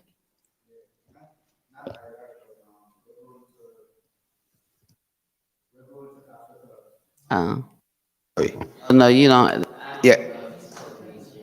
Yeah, so that's why, Stuff be top secret. I'm sorry. I'm not. I was just saying that was because it was in I'm the far- news. You I'm said far no. from that. That's good. Okay, No, well, that clears that up. After I asked it, I was like, maybe I shouldn't be asking this question. In the open meeting. No, but I'm But we'll far be from praying the for your top safety. secret stuff. But we're being deployed to Africa for 10 months. So and that's why it was important for me to bring the staff here so you guys could kind of put some faces to the name. So, Thomas, the assistant director, Todd Hicks, these guys are more than capable of, keeping the lights on, more than capable. So you won't miss me, So, All right, thank you so much. Next up, interim city manager updates, Mr. Reeves. Mayor Council, this is actually, I know it says interim city managers, but this is city manager's office update. There's a few projects that the city is involved with, and Ms. Jaleesa Elias, Assistant to the City Manager's Office, will be presenting to you. One of the things that may be of concern is the forensic audit we were going to. We had a update from them. They will be contacting our city attorney tomorrow to discuss more with her, but we will, once that is done, we will make sure we provide you with updates as needed. That's a standing item on our work session as well, the update on the audits and the financial update. So can get that on Monday as a part of that discussion. That would be helpful.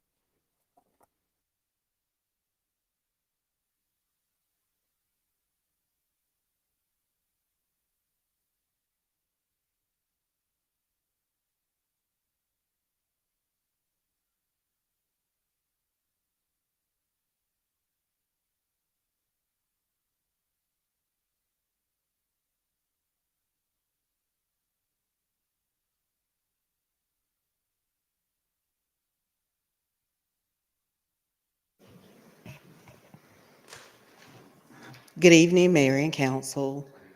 I am Janisa Elias, Assistant City Manager for the City of East Point. As stated, this evening we are giving an update for the City Manager's Office with respect to projects that have been occurring and are ongoing within this city. This report covers December 2023 through January 2024. We'll start with the FY 2024 Capital Improvement Plan budget update. The amended budget, which includes T-SPLOST funding, is $50,797.89. Expended as of January 1st, 2024, $12,035,137. Under the American Rescue Plan Act funds, the city received $13 million in ARPA funding. To date, the city has expended $5.4 million of the $13 million awarded. Some of the projects that the city is looking at, the city manager's office is looking at to expend the remaining funds includes IT broadband infrastructure, a phase 2 of the small business grant program, and the senior home repair program. The proposed FY 2025 capital improvement plan budget, which has already been submitted to mayor and council. For FY 25, the CIP totals $64.7 million, which includes $6.3 million for general fund CIP and $58.4 million of other fund supported appropriations. Also included within that CIP will be the city auditorium and city annex renovations, the new park and recreation center, as well as other city building improvements. With respect to the renovation of the civic auditorium, which is phase 2 of the overall government center project, which included the construction of the new city hall, which we are currently in, which was phase 1. Winter Johnson is currently working on the revised cost estimate. Staff and the Winter Johnson team has established bi-weekly progress meetings. An internal project team has also been established by the city manager's office with representatives from the following departments: police, fire, information technology, water resources, public works, finance, power, planning and community development, and community communications. Also, as a part of the renovation of the civic auditorium, there will be community meetings scheduled during the architectural engineering design phase.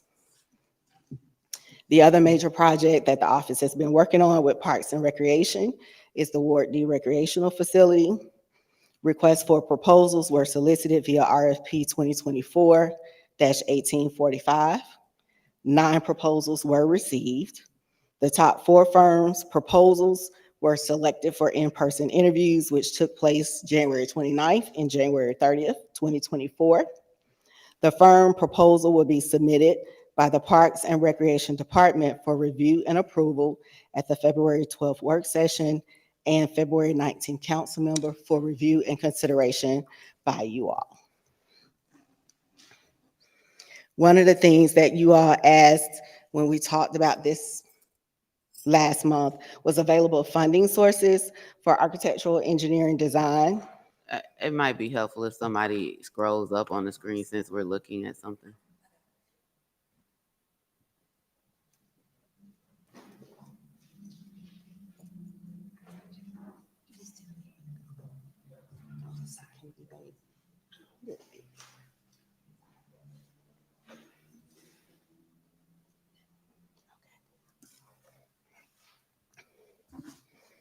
So staff has estimated up to $500,000 each for architectural engineering design for the Civic Auditorium, the Ward D Recreation Center, and renovations of the old City Hall.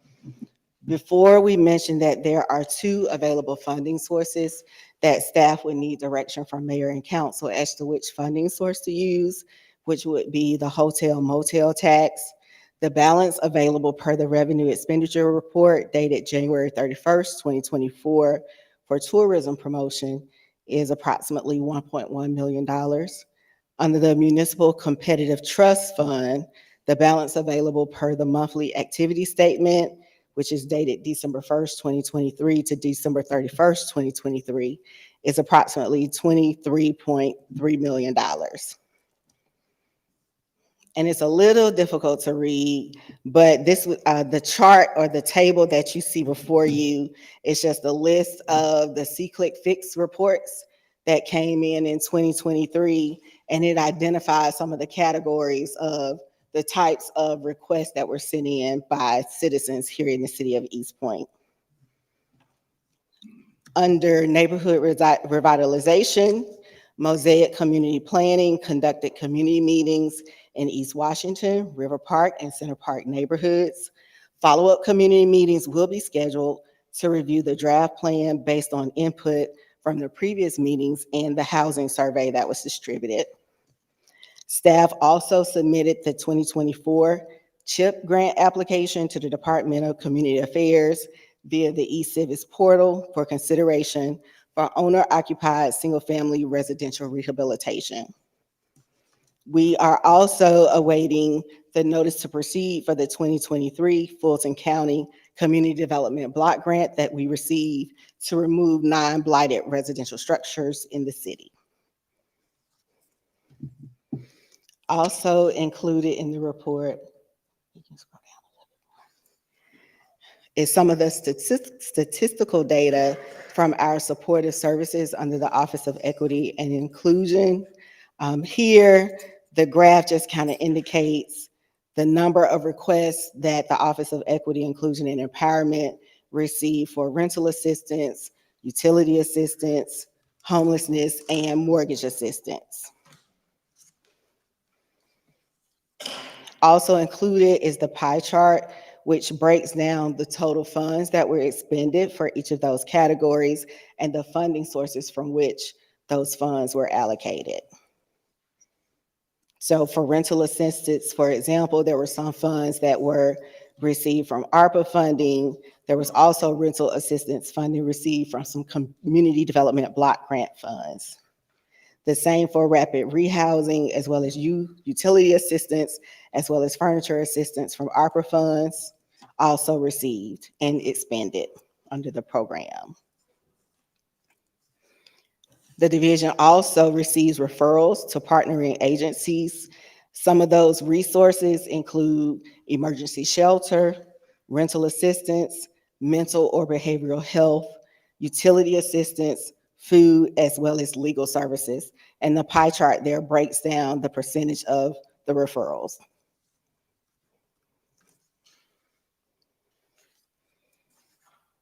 Then also provided is a pie chart showing remaining funds. CDBG, $43,630, waiting on the final approval.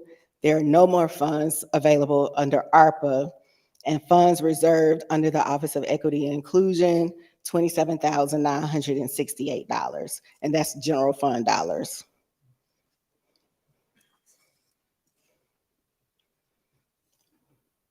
And that concludes some of the overall projects within the city manager's office.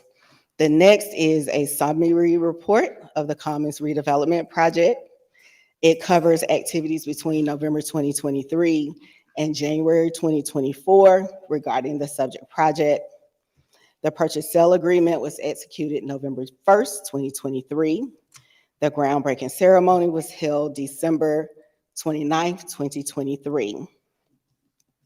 In January 24th and approximately on January 9th, the developer did notify that there was a change with their general contractor during their weekly meeting. They informed us that Schultz Construction would no longer serve as the development team's general contractor, but that Swinnerton is the new general contractor, and they were introduced during that same meeting. Once that information was received, we immediately drafted a response and requested the information in accordance with the development agreement that was approved on November 10th, 2021. The applicable sections are listed there. The information that we requested were copies of the contractual documents releasing Schultz Construction from the development team and adding Swinnerton to the development team, a summary of Swinnerton's company experience, including but not limited to experience in the Atlanta market, names and contact information for all Swinnerton team members associated with the Commons project, construction cost estimate information, construction schedule, and proof of financing. The interim city manager and the assistant city manager met with Mr. Lewis and his representatives from CERT Capital on January 19th, 2024, to further discuss the status of the underwriting process and ability to close financially by the February 2024 closing date as outlined in the purchase sale agreement. The tentative closing date is February 28th, 2024. Excuse me. Yes, you are correct. The milestone schedule does say February 15th. However, per CERT Capital in their underwriting, they have indicated a closing date of February 28th, 2024. So I don't think we have control over the actual closing date and when underwriting completes. Discussions also included the status of their land disturbance permit approval from the state. They are required to do a resubmittal, which will be delivered on February 13th, 2024. The city's legal team is currently working with MindMatch's legal team to finalize an amendment number 1 to the purchase sale agreement for review and approval. The amendment will include corrected legal descriptions of those strip parcels deeded from MARTA to East Point many years ago, as well as the disposition of the parcels between MindMatch and the East Point Downtown Development Authority. The proposed amendment and accompanying resolution are slated to be presented for review at the February 12th work session and approval at the February 19th council meeting. So that concludes some of the updates as far as city manager office projects, as well as the Commons Development Project. And I'm open to answer any questions. Thank you for the presentation. I don't see any lights, so we will, Councilmember Freely and Councilmember Ziegler. Thank you, Ms. Elias. Going back to the city auditorium renovation, you said that there would be, community meetings would be scheduled during the, I think, the engineering design phase. Do you have a timeline on that? When would we be to that phase? We should have a better update as to when we will be able to schedule those community meetings when we meet with the project team again. Okay. So that's coming up next week. So we should be able to get a better defined date as to when those community meetings can take place. And I also saw mentioned in here, I think for the first time beyond a conversation I had with Mr. Reeves back in January, the mention of the old city hall as part of this renovation. I'm not, and maybe I'm just unaware of it, but I think it would be useful for the community to have some understanding of what the plan is there, if that is included. And at some point, I'd like to also understand the plan for the old library and how that might fit in here as well, because that's something that I'm particularly interested in. Okay. And now that I see the city hall is there, I'd like to know the plan for the remainder of that block. Okay, so the actual project that was approved was phase one, which is the new city hall, and phase two, which was the civic auditorium. And I can say some years ago, under previous city managers, as staff was looking at the construction of the new city hall, renovation of the old civic auditorium, there were also discussions about the renovation of Old City Hall. Possibly it could be a welcome center. It could actually possibly be used for additional office space geared towards economic development, tourism. But right now it's a building that's just kind of sitting there. It has been used for some filming, but there is a higher and better use for the building. But in order for it to be used, it would have to be renovated and brought up to code. So that was just an additional discussion that has occurred over the years. And then the old library, we have not really discussed it, but I know it's typically been dedicated for filming. But there's probably a higher and best use for it as well. I think so. I did have the opportunity to tour the building. Mr. Reeves facilitated that. I must say it's in really, to my mind, I'm certainly not an engineer. It appears to be in very good condition. I think it also has a lot of potential for the community to make use of. And it's I think a slightly smaller space than the city hall, so it may be more manageable for small scale use. But that's something I would like to look into. And I think if people haven't had a chance to see that building, I would urge everyone to go inside and have a look. Thank you. Councilmember Ziegler. Hello. Question for you. So for the recreation center in Ward D, has the Parks and Recreation community group or the the board that we appoint people to, have they been consulted with? So any other community participation has not taken place yet. Right now, we're still at the request approval of the recommended vendor for the design of the Ward D Recreation Center. I would have to yield to the Parks and Rec director to kind of indicate exactly what role the Cultural Affairs Commission would play in this, but I would suspect they would play a role in it as well, and in addition to the community member participation as they go through the design process. Okay. And this is not just like community participation where it's just like an open house. I mean, this is the board that we appoint people to. Mhm. So I'm just curious on like how that process works, but we can ask Director Pinkett later, I guess. And we'll get with Director Pinkett and talk about the role that culture enrichment will play in this process. Okay. I think she's referring to the Parks and Recreation Advisory Board. Okay. Yes. Okay. And then also, it looks like that the general contractor had walked away from the project of the Commons. Can you tell a little bit about what happened with that? So I do want to say Show Construction did not walk away from the project. And Mr. Excel Lewis is here. I can paraphrase what happened, but I think it would be best for him to explain exactly the course of events that led the development team to move away from Show Construction to Swinnerton. But I do want to make it clear, Show Construction did not walk away from the project. And if you don't Go mind. back to that while he's coming up. City Clerk, can you go back to that paragraph? Because it did say they're no longer, that Swinnerton is a new company, so. Right there.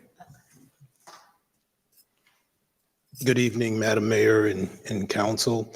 Yes, I want to be very clear in that we have a strong and growing relationship with Choate Construction. Based on the requirements of the city, based in addition to the requirements of the MyMatch team, all inclusive of our of each of our partners. Choate Construction had taken on quite a bit of work, so the timeline was very difficult for them to meet in terms of being able to break ground and start demolition, et cetera. They have projects that are committed up until 2025. So they said that, hey, Excel, we'd love to help you. We'd love to continue and we want to see this project succeed, but we can't put this particular project online until 2025. So it was very matter of fact for us to work in tandem with Choate Construction in identifying an appropriate general contractor that was also referred to us by not only our architectural partner, but also Choate Construction. And come to find out through our research and through the studies that we perform, Swinnerton is just about twice the size of Choate Construction in terms of scope and scale. They're about a $4 billion per year company. They've done work just down the street in College Park and are very significant. Most important for us was quality and time. So not only can they meet the same level of quality and then some that the Choate team displayed over a number of years in the Georgia area and beyond, but they're also able to meet the timeline that was detailed by the city and also by the MyMatch team. So I hope that serves to answer your questions. Okay, and help me understand this. So we found out on January 9th that they were not able to do the project because they were so booked out. Correct.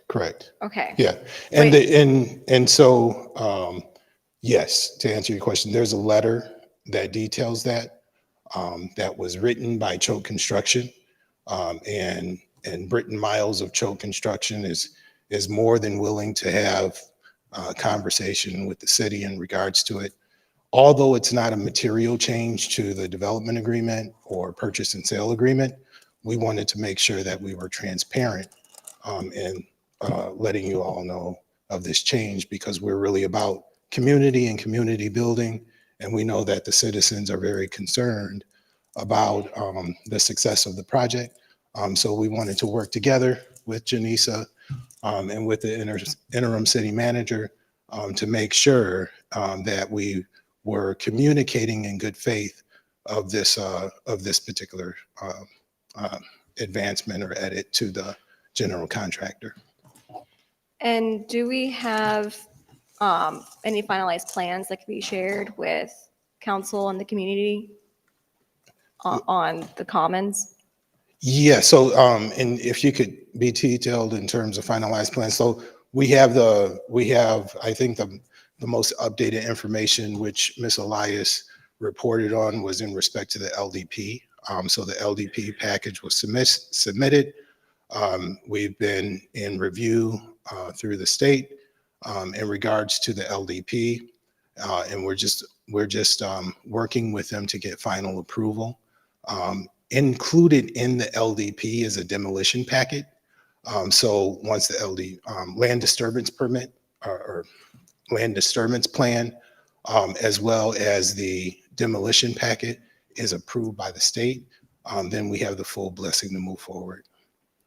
Okay, and then the purchase sale agreement, who is the buyer, who's the seller, just so we can get kind of caught up on what's going on? Sure, absolutely. So the buyer and Ms. Elias can detail this a little bit more. There's a collection of 28 parcels.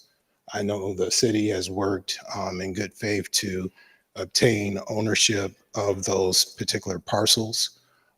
And we're working hand in hand with them to have those parcels conveyed over to the Mind Match Development Team, of which Mind Match Development Group will own those particular parcels. Now, to provide you with a little bit more detail, those parcels will be purchased by phase.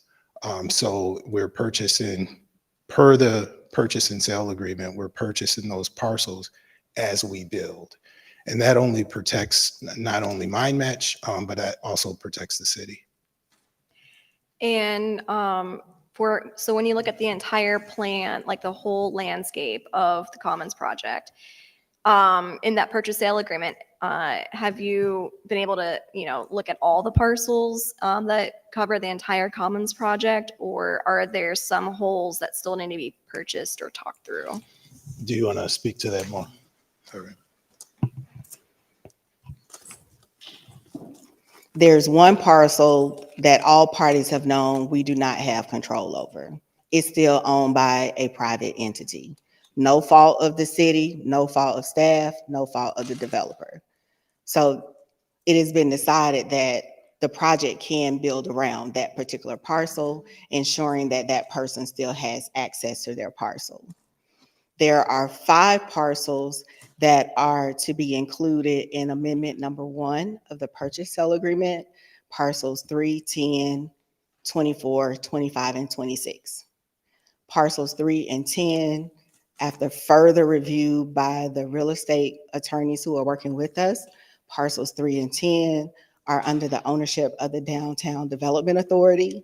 So simultaneously, when the city closes with Mind Match will also close with the Downtown Development Authority for the purchase of their parcels. Parcel number 25 is an alley that runs behind most of the parcels that the city of East Point owns.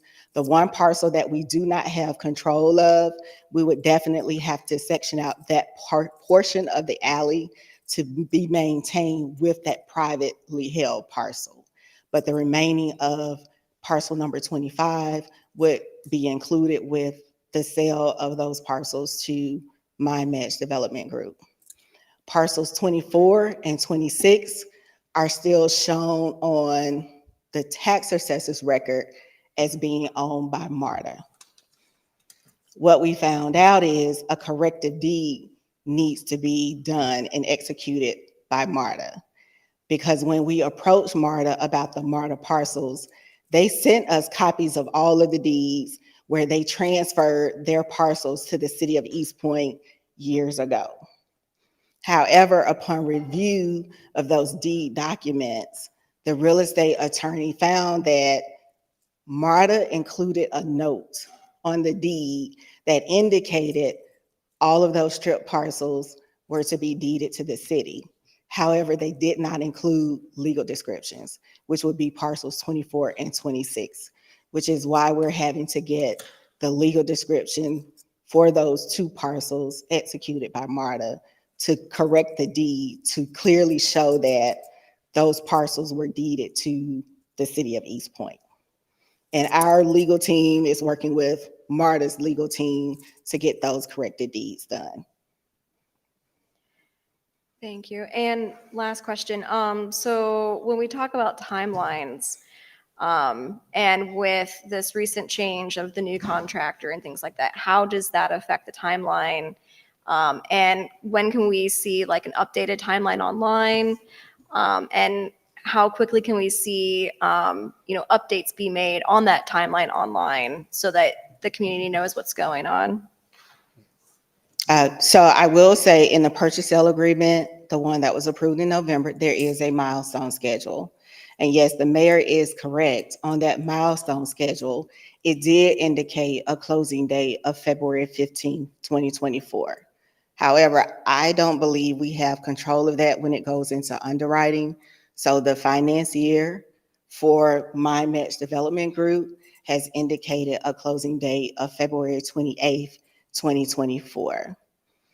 The timeline as of right now for the start of land disturbance activity, shouldn't change, but it's dependent on the approval of the land disturbance permit from the state and then final sign off by our city staff, issuance of the actual LDP permit, the letter of intent, and all of the other documents required in order for them to actually start moving dirt. But if there is a change, we definitely will let you all know. There is currently a web page on our website. It's a little difficult to navigate, but it's under the city manager's web page. You have to hover over the city manager's department and scroll down to the commons development to pull up all the documents that have been uploaded regarding the project. Okay. Thanks. And I think that it's that web page that confuses a lot of people, and it looks like it's outdated. So if we can just make it clear on, like, you know, what's to be expected and when, that would be great. That'd be helpful. Okay. Councilmember Martin Rogers. Thank you. All right, well, my question is a follow-up question or a piggyback question onto Councilmember Freely's information. And I guess the concern is the City Hall building, the one that's right there closest to the front of the street. It's not historic, is it?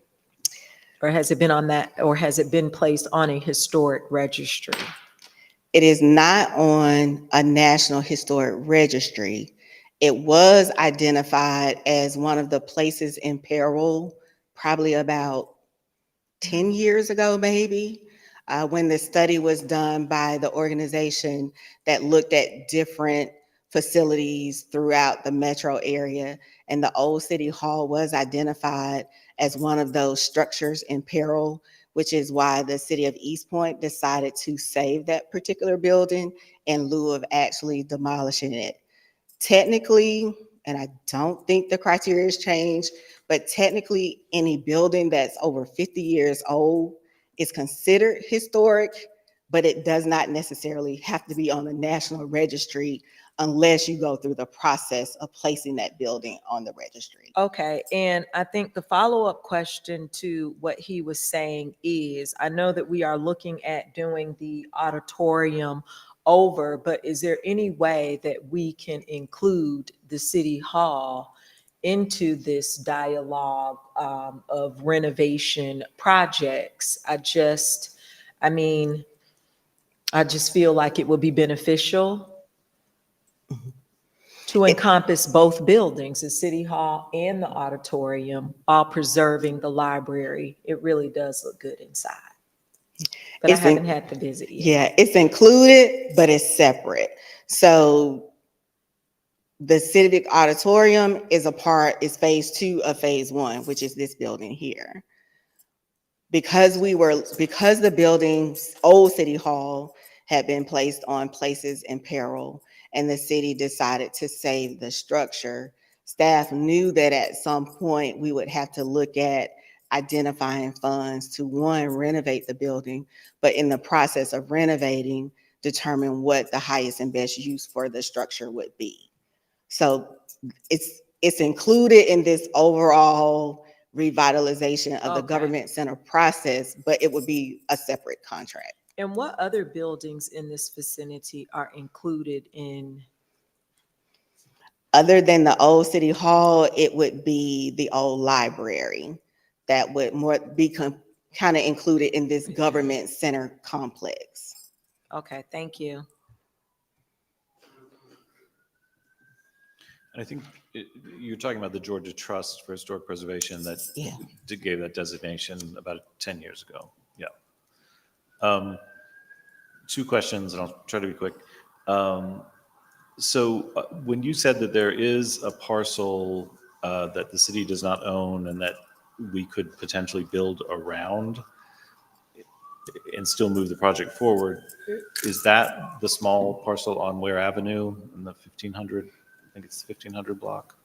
Yes, that's correct. So on the site, you still see some standing structures, which are those structures that face Ware Avenue. The city has control of all of those parcels surrounding 1599 Ware Avenue. The only reason the city has not demolished those structures is because if we demolish it, we would impact the portion that actually belongs to 1599 Ware Avenue. So there has to be some type of agreement with that private property owner before we actually go in and demolish those structures. The good thing is that particular portion of the site is phase 3, or what's shown as the north phase, which is where the residential townhomes will occur, will be built. So is the issue that the property owner does not wish to sell? I mean, I don't want to go into anything that's sort of privileged, but it seems odd that we would go to the length of building around a tiny bit unless there's some extreme reason for that. Just to give a little history, the city was going to purchase that particular parcel the same time it purchased the other parcels surrounding 1599. However, at the time of closing, it was discovered that there was a title issue with 1599 Ware Avenue. It took some time for the owner to clear title. Unfortunately, during that process, the owner of record died.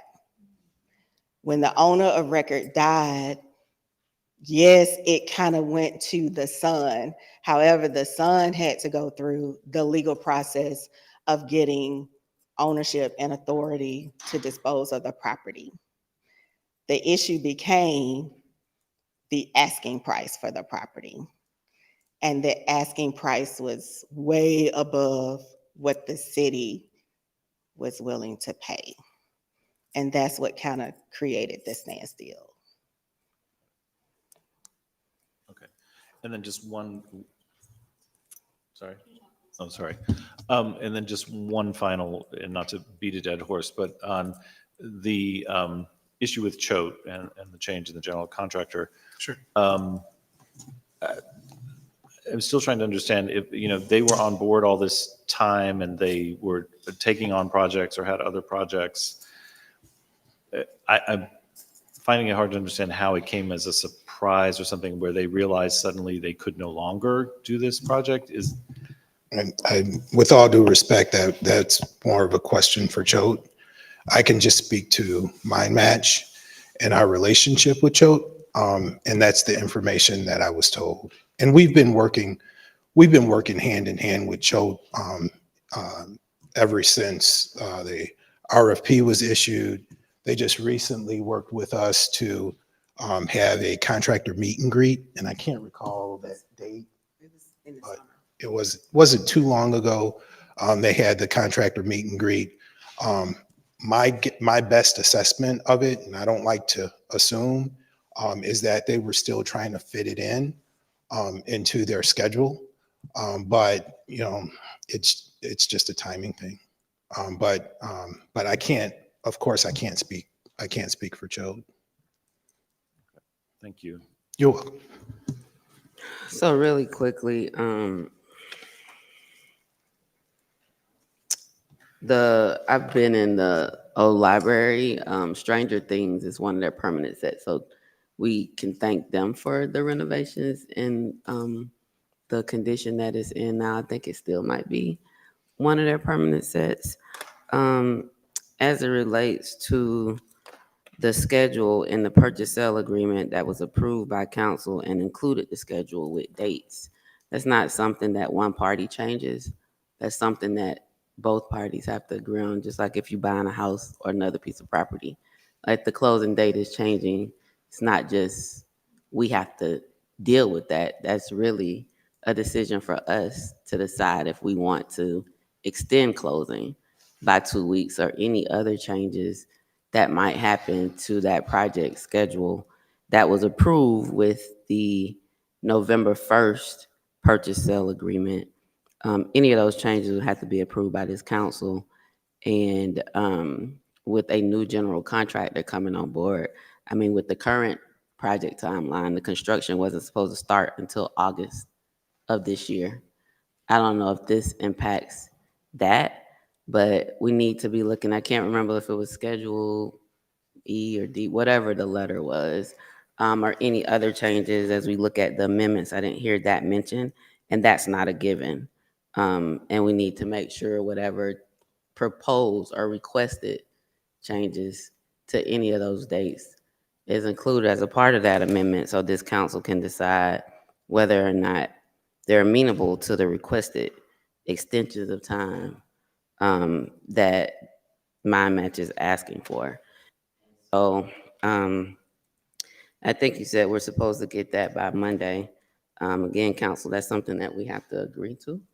And I look forward to seeing what any of those proposed changes, because anything that changes from the November 1st, 2023 purchase sale has to be approved by this council. So thank you so much for your presentation. We will now move to, this will be helpful for the next city manager, so make sure we get this presentation. Yeah, and actually, I did want to say the purchase sale agreement will be submitted to you all so it can be discussed in executive session because it's a real estate item, similar to how we did the first one. Tonight or next week? No, next week. Okay. And then the actual resolution is what will appear on the agenda.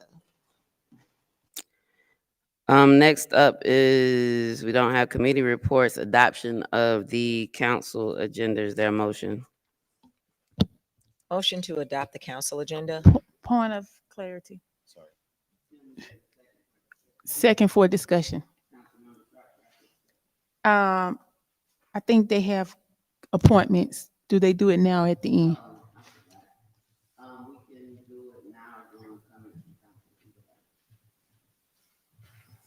I mean, once we do the motion on adoption, I forgot about that, on the council agenda, I can go back to. Oops, I don't have my mic on. I can go back to presentations. We can do it now, or we can do it in council comments. Okay, so we have a motion and a second to adopt the council agenda. Any other discussion on that? Member Butler? I mean, I'm in for appointments. All those in favor? All those opposed? Motion carries. We'll go back up to presentation and announcements. Any board appointments, Councilmember Butler? Yes, ma'am, Madam Mayor. I would like to appoint Trenda Castle to the 50 Worst property. You mean the Blighted Property Task Force? Yes, ma'am. So that's a joint appointment. Oh, I'm sorry. We'll discuss that later. Thank you. You made the motion. Can you just formally withdraw it from the floor? Yes, ma'am. I withdraw the motion. Okay, no problem. Thank you. Councilmember Mitchell? So I'm not sure how exactly to do this, but I kind of wanted to make an amendment to one of my last appointees. I said the wrong committee. And that was for Eric Coleman. I appointed him to the Municipal Utility Advisory Board. I meant the Building Authority. So that's a separate motion, I believe. So has he been sworn in yet? I will have to check and see, but I couldn't hear.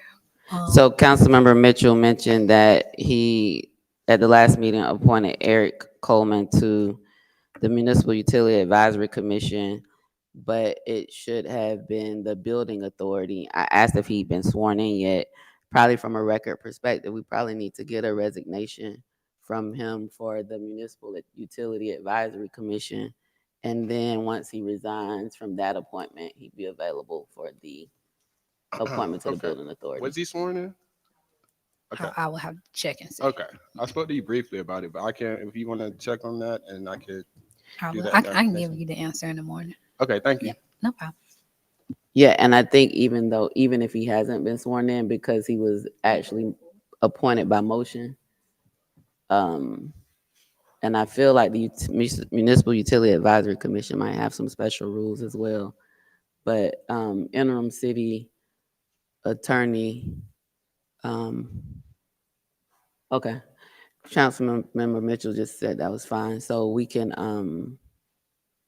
I mean, it's simple. He could just send an email, just so that the clerk has that record.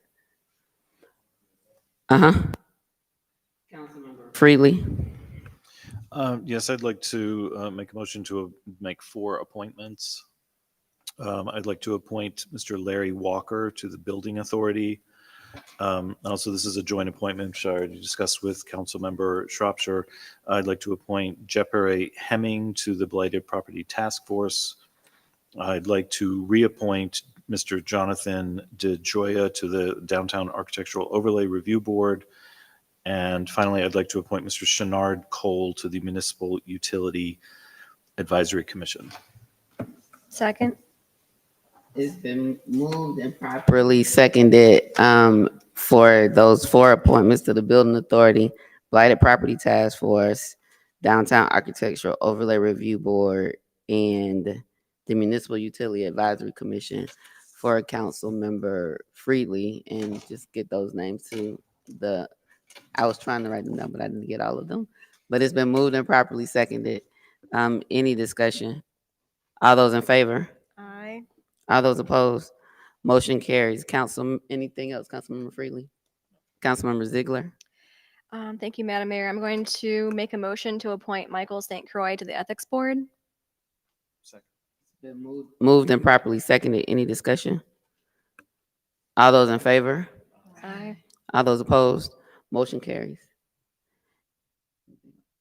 Councilmember Martin Rogers?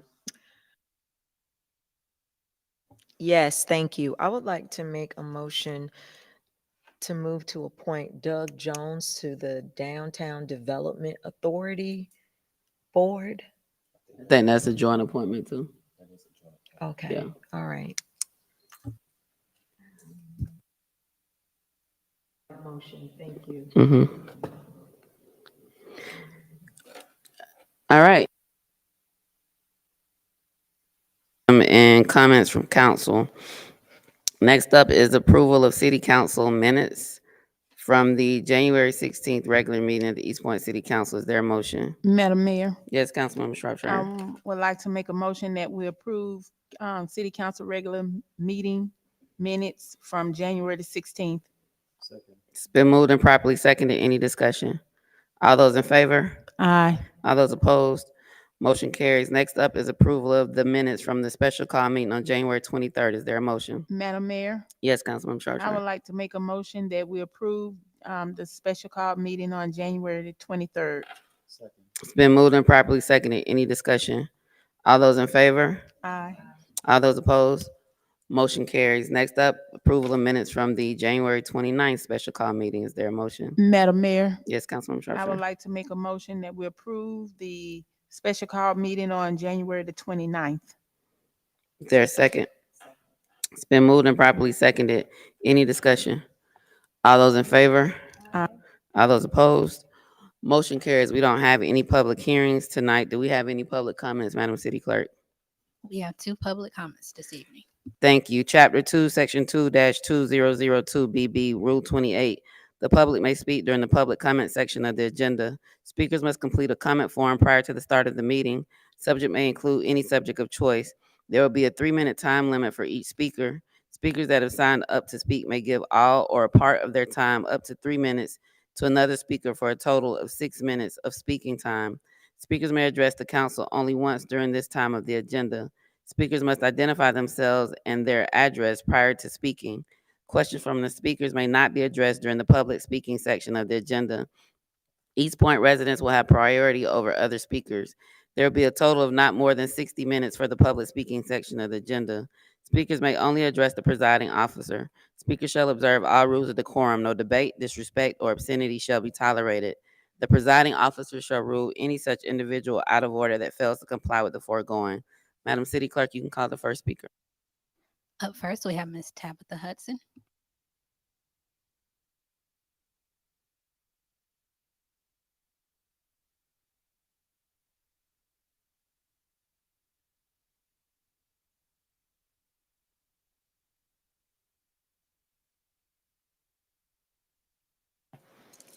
Hello.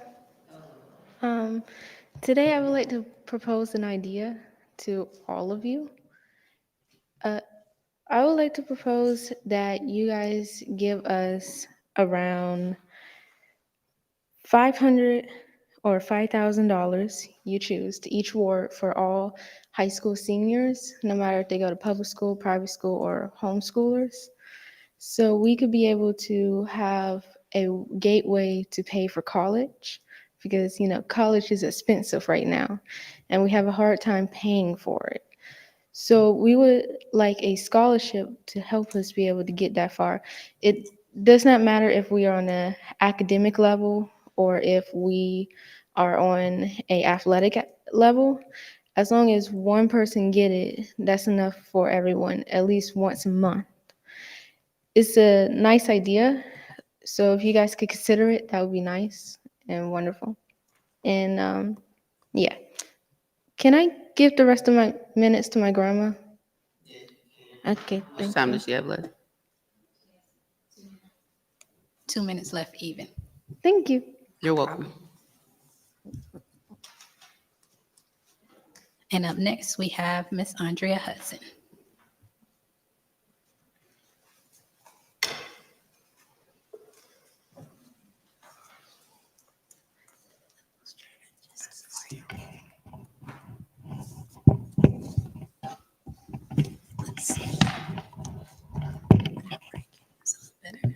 Okay, can you all hear me? All right, my name is Andrea Hudson. I do have a speech impairment. This is as loud as I can talk, and I am yelling. I had 2 bad ADA experience with our police department this past week. On past Thursday, there was an incident at my home involving the neighbors. I'm gonna jump around, so if I get a little lost, y'all just call me or email me afterwards. I'll fill you in. There was an incident involving the neighbors and those pit bulls again. I called East Point 911. The operator is going to hang up on me, and when I called back, they said, "Ma'am, I can't hear you. Get somebody else to talk for you." That was an inappropriate, unacceptable suggestion to me. I reached out. I called the chief of police office 3 times. The first time the operator said, the reception said, "I can't hear you. Get somebody else to call." She hung up. I called back. I started trying to explain what's going on. She's busy going, "I'm going to transfer you to 911 emergency." I said, "This is an emergency." Thank God my daughter was there. Each time my daughter had to interfere with 911 operator and the chief of police who was ever answering his phone on that day. When I asked for a name, she refused to give a name. Okay, you all need to take a time. Train these employees on ADA law, rules, regulations, and speech impairment.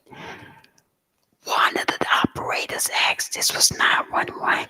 "Well, you're gonna have to speak above a whisper or get someone else to speak. What if I was in real danger? What if my perpetrator was outside the door and you asking me that?" That was unacceptable. That phone call was unacceptable. And you all need to train.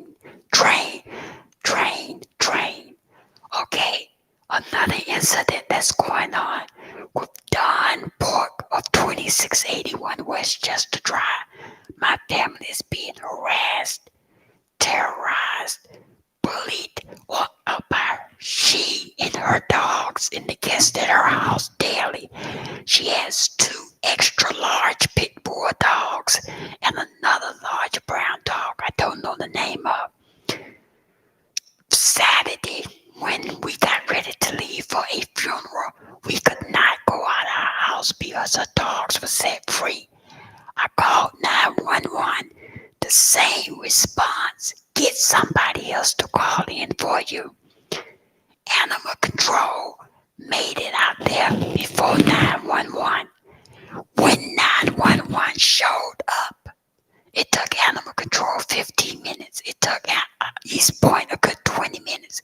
When 911 showed up, Don Bogues rushed to the end of the driveway and talked to the officers and waved the officers off.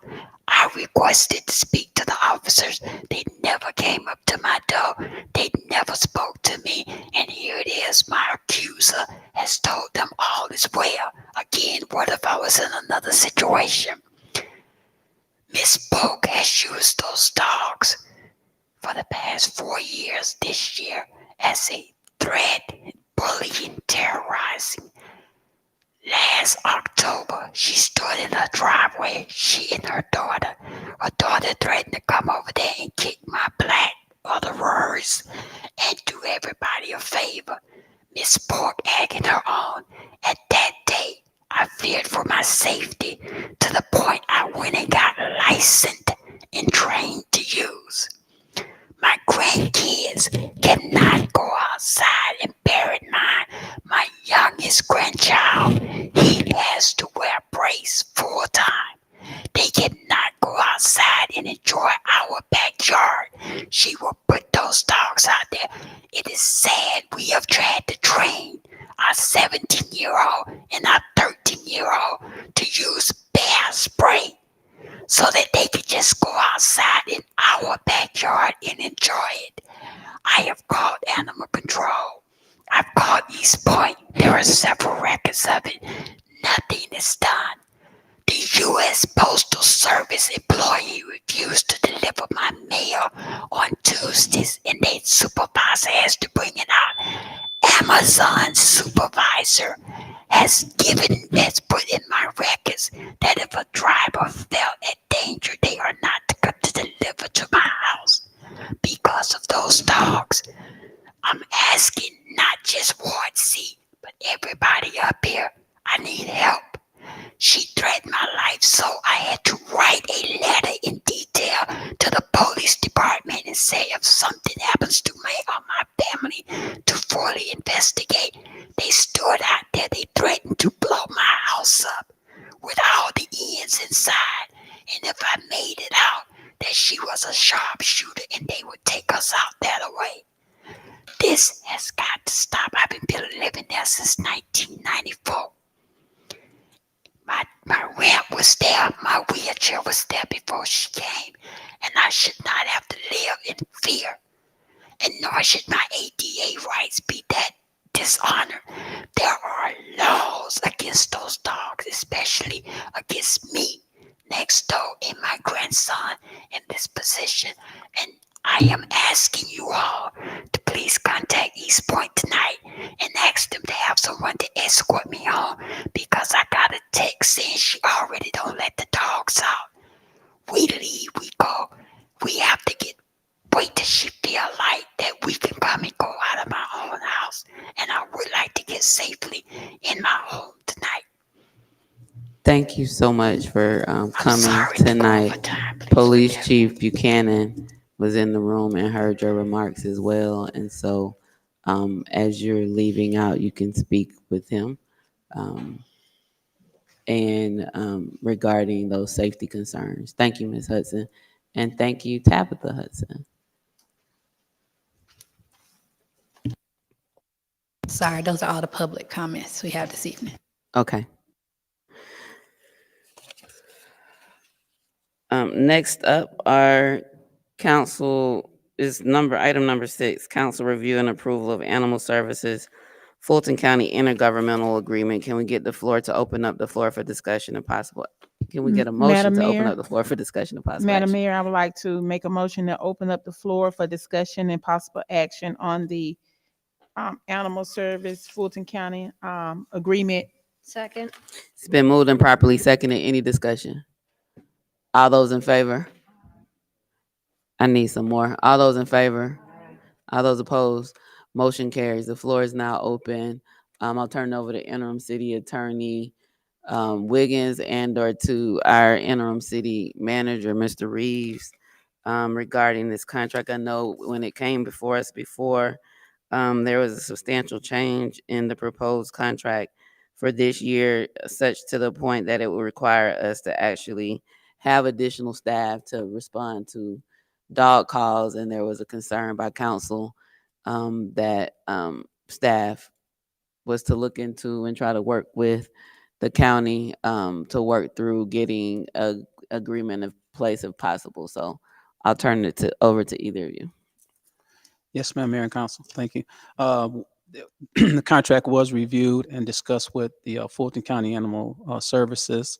And we recently submitted the contract again to our Attorney Wiggins, who newly appointed. And she's reviewing the contract herself. And there's a couple of things that she wants to discuss. So if we can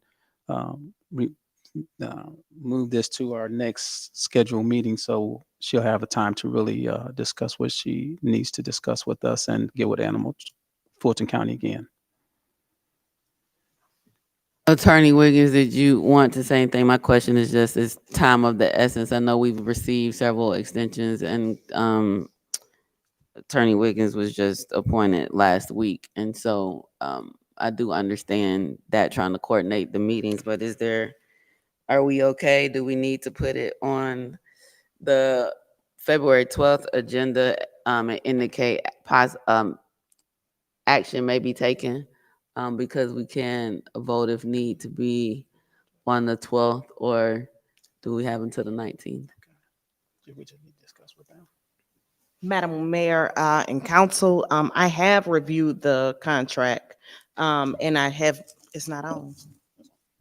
And I have made some notes to it. I did try to reach out to the Fulton County attorney, the staff attorney who was on the emails. Obviously, I inherited those emails from the previous legal department, and I wasn't able to get her today to discuss some of the issues that I saw in the contract. I'm happy to go over my concerns or observations with you guys tonight, or as you suggested, and Mr. Reeves suggested, if you want to hold it to the 12th, it really is up to the council. Oh, we I think there's a consensus to hold. And But there is an understanding that we currently do not have a contract with animal control, because the previous one, it looks like, terminated the end of 2023. correct. And so we probably need to put it on the agenda Monday and indicate action may be taken, so that the legal concerns can hopefully be addressed this week and we can finalize that agreement. Councilmember Shropshire. Thank you. And I was going to suggest that, would it be okay to just briefly tell us what the concerns are, or is that an executive session item? No, this is a agenda item contract. So If you could just briefly share with us what your concerns are. Certainly.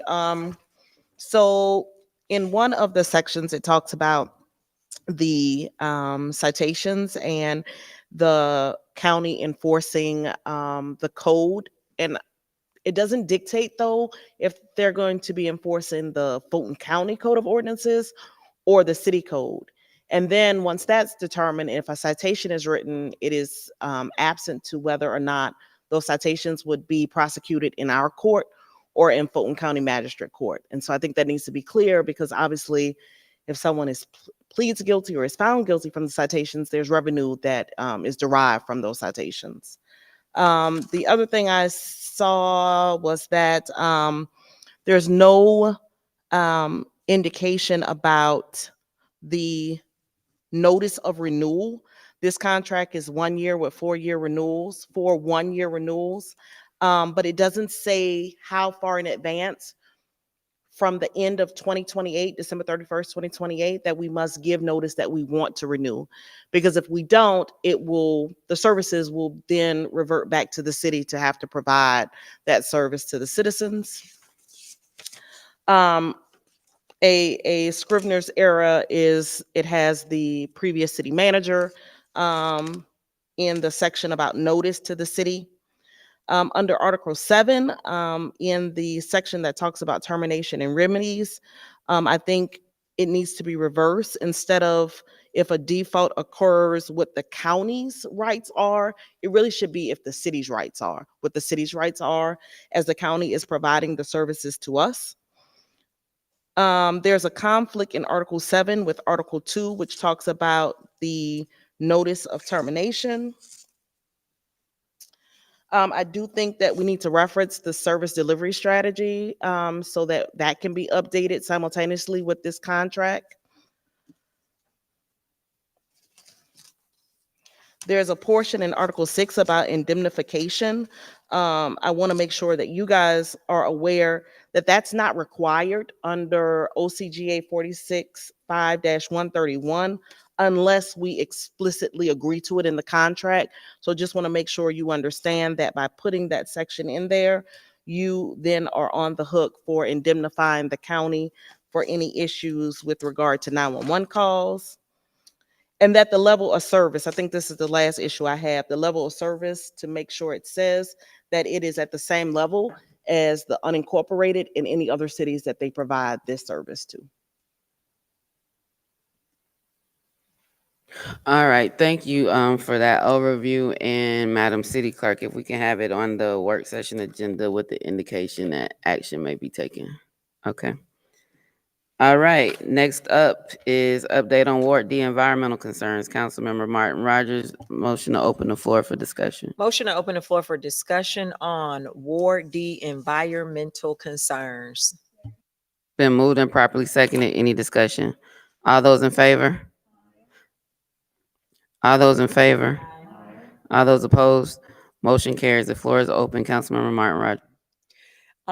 Good evening. I will make this very brief, but as I was on the campaign trail, there were quite a few issues in various neighborhoods throughout Ward D in regards to environmental concerns that I think that the city of East Point has the ability to address. Mr. Interim City Manager, is it possible that we can hear from Miss Echevarria in regards to an environmental concern that was brought to my attention from the Sun Valley neighborhood? Thank you.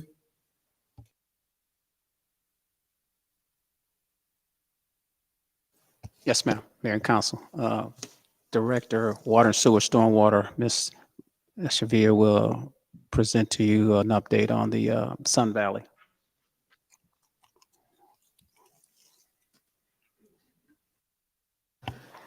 Good evening, Madam Mayor and council members. I am Alyssa Echevarria, the Water Resources Director for the City of East Point. Okay, so due to vehicle traffic on 285, and it is impacting the Sun Valley, the community, we reached out to the area manager of Georgia Department of Transportation concerning a sound barrier and a noise feasibility study. That letter went out on January the 12th.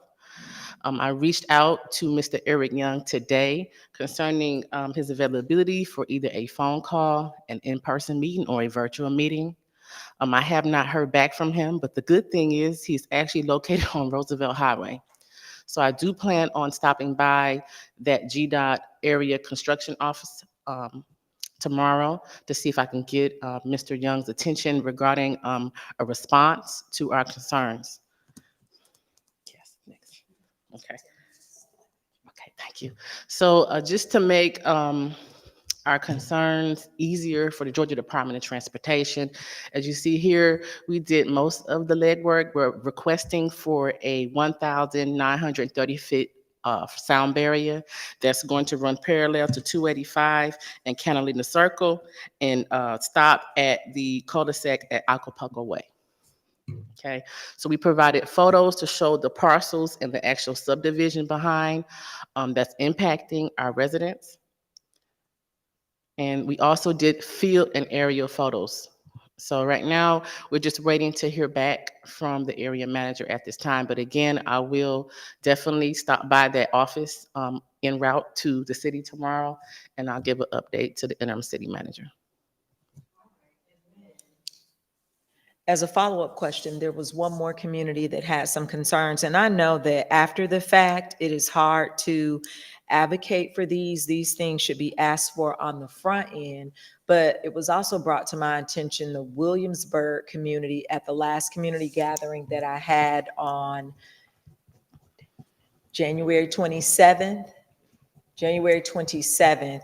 The Atlanta Community Food Bank, I don't know how we would go about just doing a little bit of investigating the environmental impact. There was a complaint of their lights.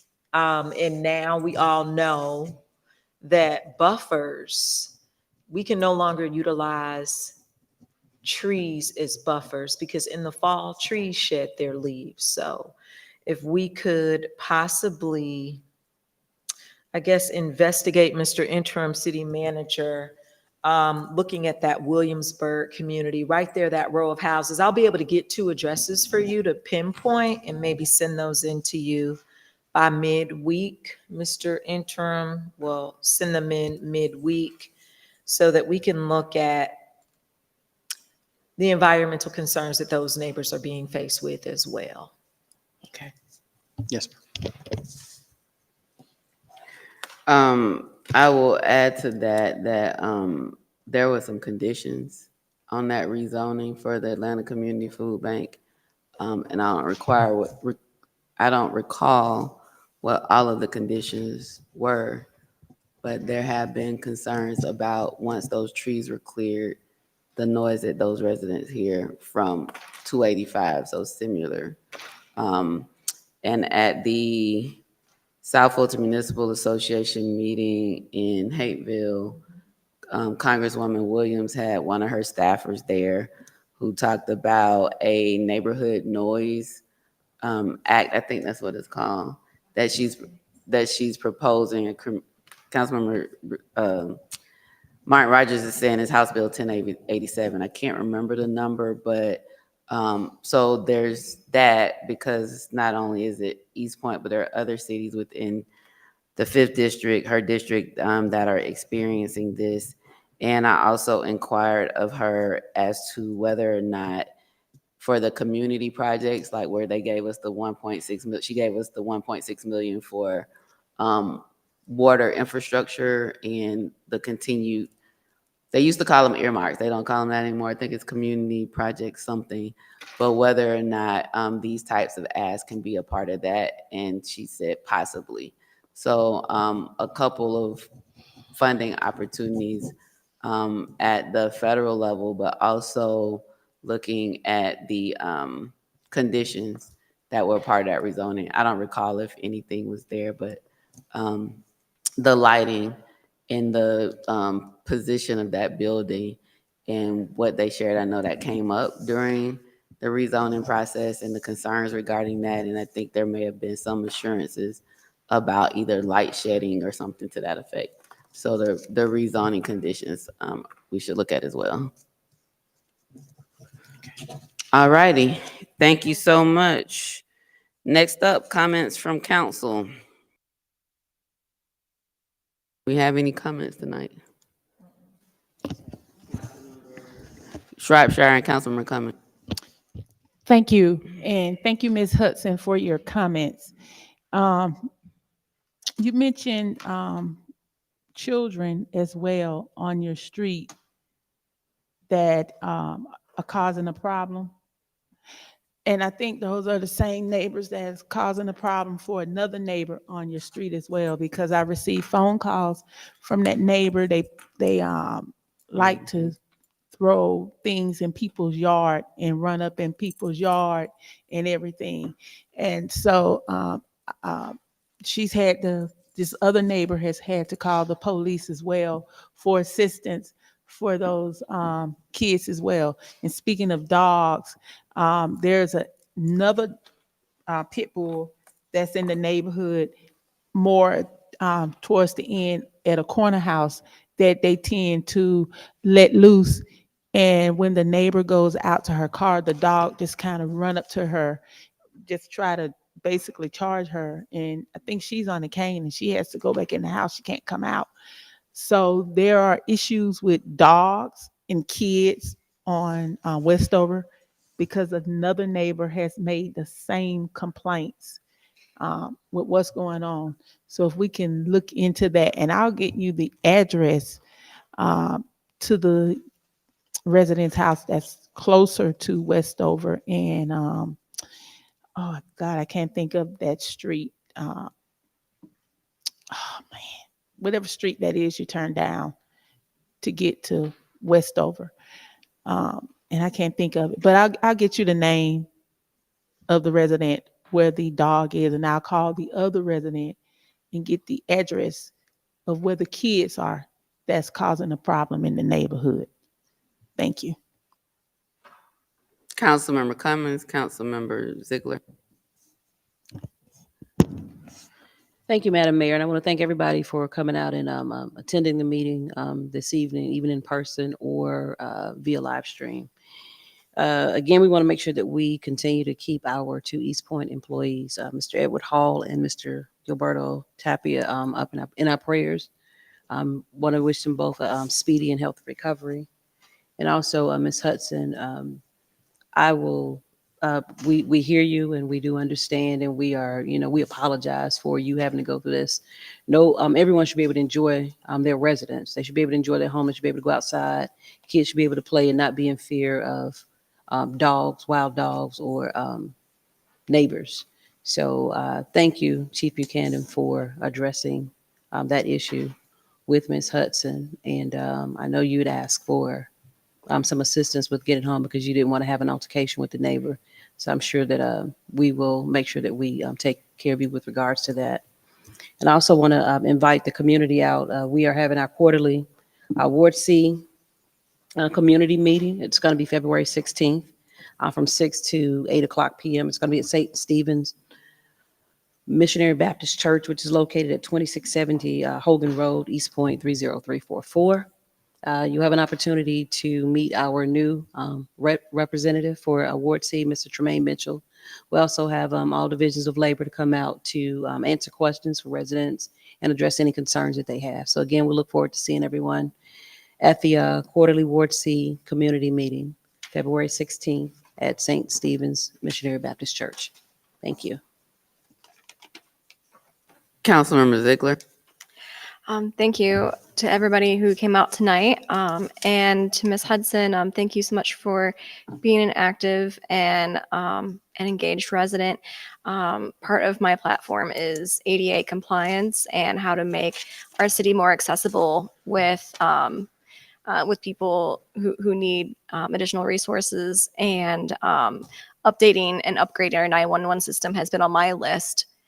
Because there are other cities that use that had the option of using a text message system. And I think that would be a great addition. And I think that's something that that I can make more of a priority. And so thank you so much for coming out tonight. And I also want to, just say that my thoughts and prayers are with the two people from East Point Power Department who were injured. I hope that they recover quickly. Thank you. Councilmember. Yes, apologies. I remembered one additional appointment that I failed to make previously. I'd like to make a motion to reappoint Miss Lovey Gilliam to the local food ecosystem. Second. Been moved and properly seconded. Any discussion? All those in favor? All those opposed? Motion carried. Councilmember Butler. Ms. Hudson, before you leave, I wanted to say something to your granddaughter. If she could step back in real quickly. Chief, do you mind asking her to come in?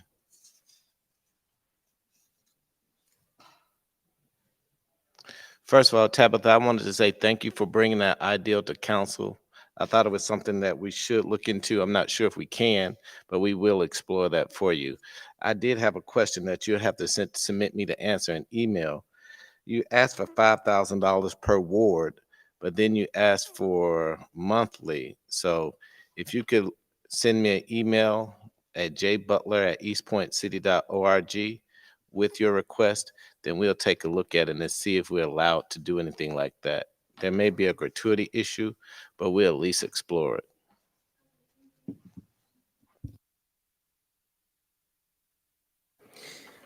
All right, I don't see any other lights, and along those lines, for the city to do something like that, it would be a gratuity, but we do have the Joint Learning Committee that was established in 2015, and we were meeting prior to COVID, and we will be meeting again later this month, where for-profit, nonprofit, faith-based community organizations, the leaders of schools, and our department heads get together to discuss things of that nature, as well as how do we extend learning out of school time, and how do we increase parent and student engagement?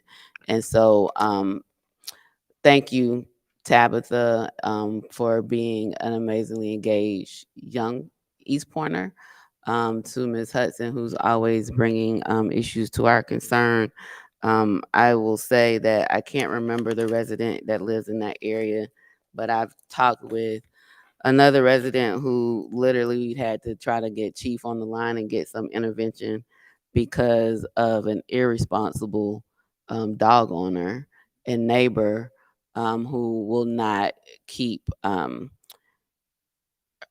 ensure that her dogs are not impacting other people's quality of life. I know Ms. Hudson mentioned that it's a pit bull. I think she's not necessarily talking about the breed, but the level of lack of supervision and the aggression that that dog is probably displaying. She also mentioned that there were 3 other dogs. And so we have a pit bull at home. Her name is Dee Dee. She's 3, probably 4 now. Happy's 8. Actually, Dee Dee's about to be 5. But is not aggressive because we make sure that we supervise her. And just like we do Happy, who's a Malchi, who's 8 pounds, and Dee Dee's 70 pounds. And so we want to make sure that our residents are not being subjected to irresponsible dog owners who refuse to supervise and care for their dogs in a way that doesn't impact the quality of life of our other neighbors. And so from an animal control issue, I think there are a number of things that Ms. Hudson shared that rise to the level of safety. And I'm glad that she and our chief are talking to ensure that we want to make sure all of our residents feel safe and that we are a part of ensuring that safety. Happy Black History Month. While we know that Black history is every day, and that African American history is America's history, Black February is the month that has been set aside for us to highlight and spotlight and celebrate the contributions of African Americans to this country and to the world and diaspora. So want to make sure that we mention that and that we encourage everyone to learn more, do more, engage more around African American history and culture this month and every day of the month. And as we move throughout this year, we will continue to celebrate the different cultures in our city and celebrate our diversity, which is truly our strength. I want to thank everyone who helped make the 2nd annual Vision Board Social a resounding success. It was great to spend time with East Pointers and people from outside of the city who came to have a fun time of goal setting and vision boarding with us. Special thank you to Melissa George, an amazing East Point resident who helped facilitate and coordinate the event again this year. And from a volunteer perspective, so definitely wanted to say thank you to her, to my chief executive assistant, Shannon Brooks, who helped coordinate it as well, and then to communications, I think Public Works helped, Mr. Thomas, to everyone. And then also a special thank you to the residents who donated magazines. We had more than enough magazines for everyone to be able to do amazing vision boards and really goal set for the year. So thank you to everyone who helped support. And the Healthy Point will start off again this year in March. Right now, we're looking at starting on March 16th and concluding on June 15th. We are in the planning stages now, and more information will be coming out within probably the next couple weeks. And so wanted to just put that out there so everyone can start thinking and planning and being ready to join this journey to a healthier you and me together. Being healthy is not a size, it's a lifestyle, and it's one habit each day that will help really maintain healthier lives. So thank you to all of those who participated in the past, and we look forward to having more participation this year, and we're going to add additional activities this year as well. Next up, do we have any executive session items from the interim city manager, No, ma'am. from our interim city attorney? So that's on the department, any litigation? How many litigation items?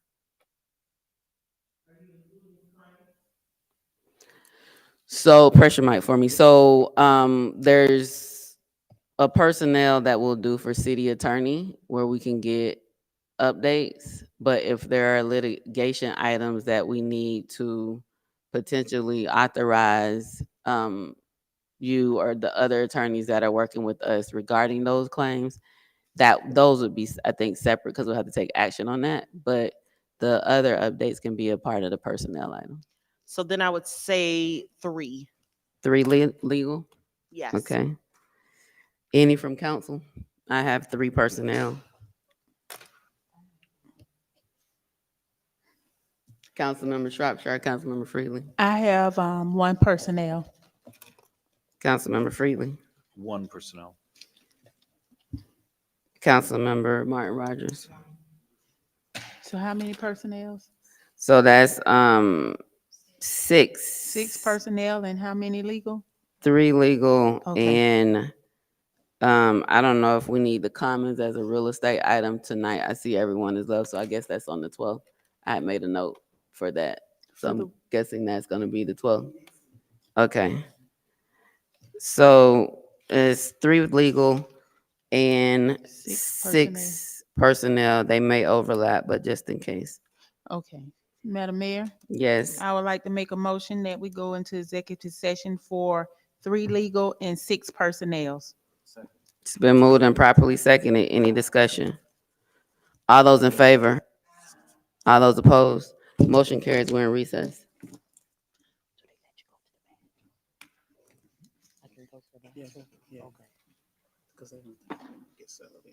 Okay. Okay. Personnel first. Okay. Go ahead.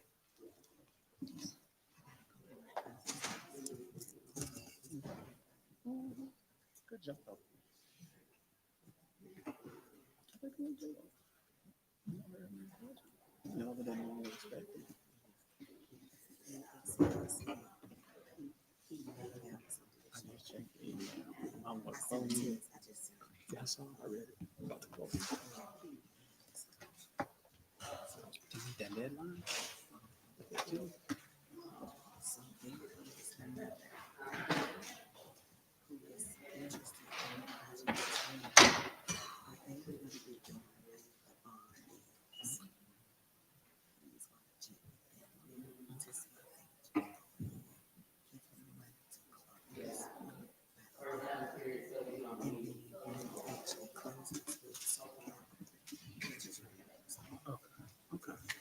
Well, that'd be cool. So the other thing is really talking about that we need to bring that contract back. Yeah.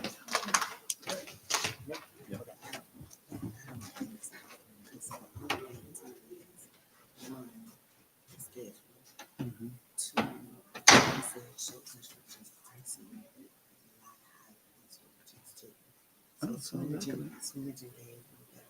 okay. And I want to say it's like $67 million cheaper. Oh, shit. That's big time. Yeah. It's not gonna be in the back end though, is Well, it's not our money. it? Right.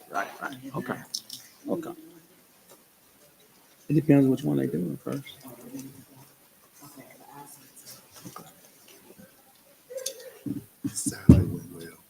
I heard some other things too. We'll talk.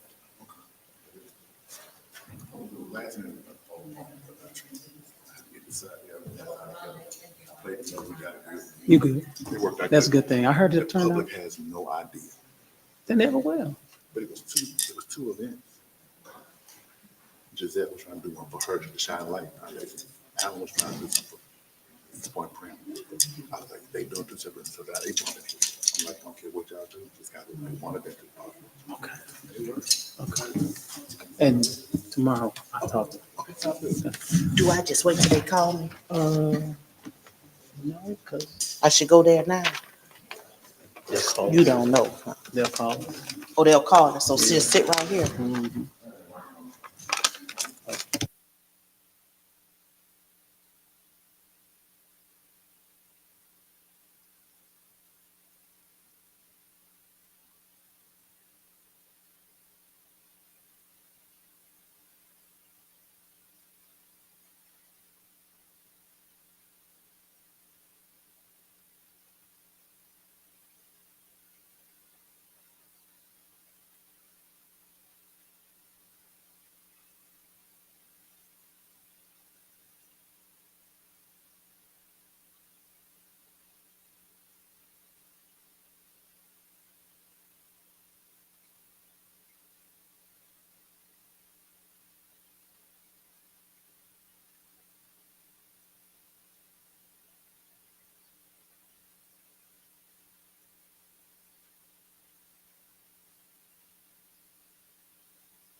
Can we get a motion to reconvene? Motion to reconvene. It's been moved and properly seconded. Any discussion? All those in favor? All those opposed? Motion carries. Get a motion to approve a contract with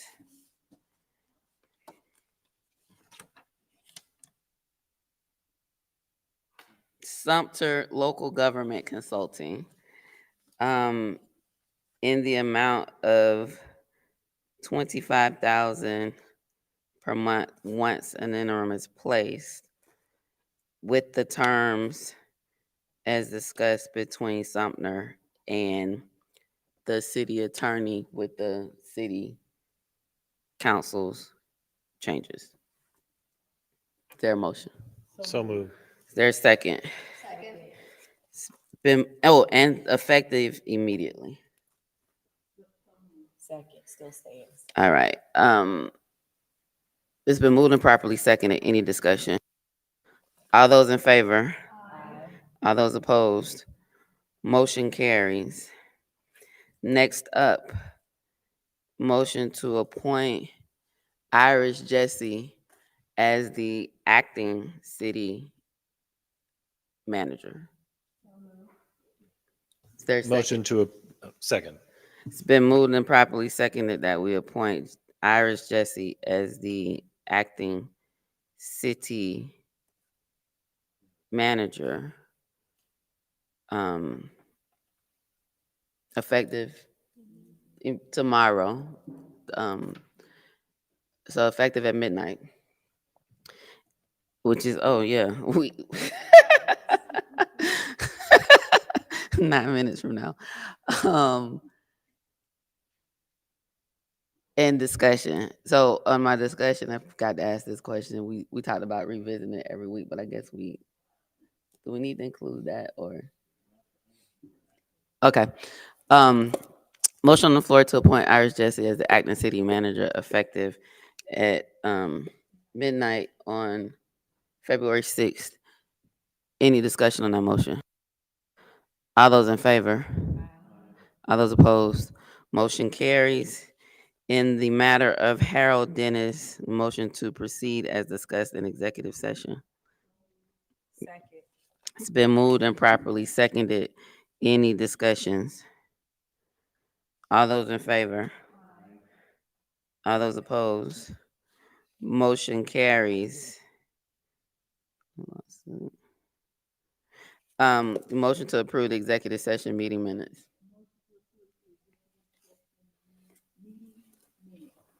Is there a second? It's been moved and properly seconded. Any discussion? All those in favor? All those opposed? You lost your voice. Motion carries. Motion to adjourn. They're so moved. It's been moved and properly seconded. All those in favor? All those opposed? Motion carries. Good night, East Pointers.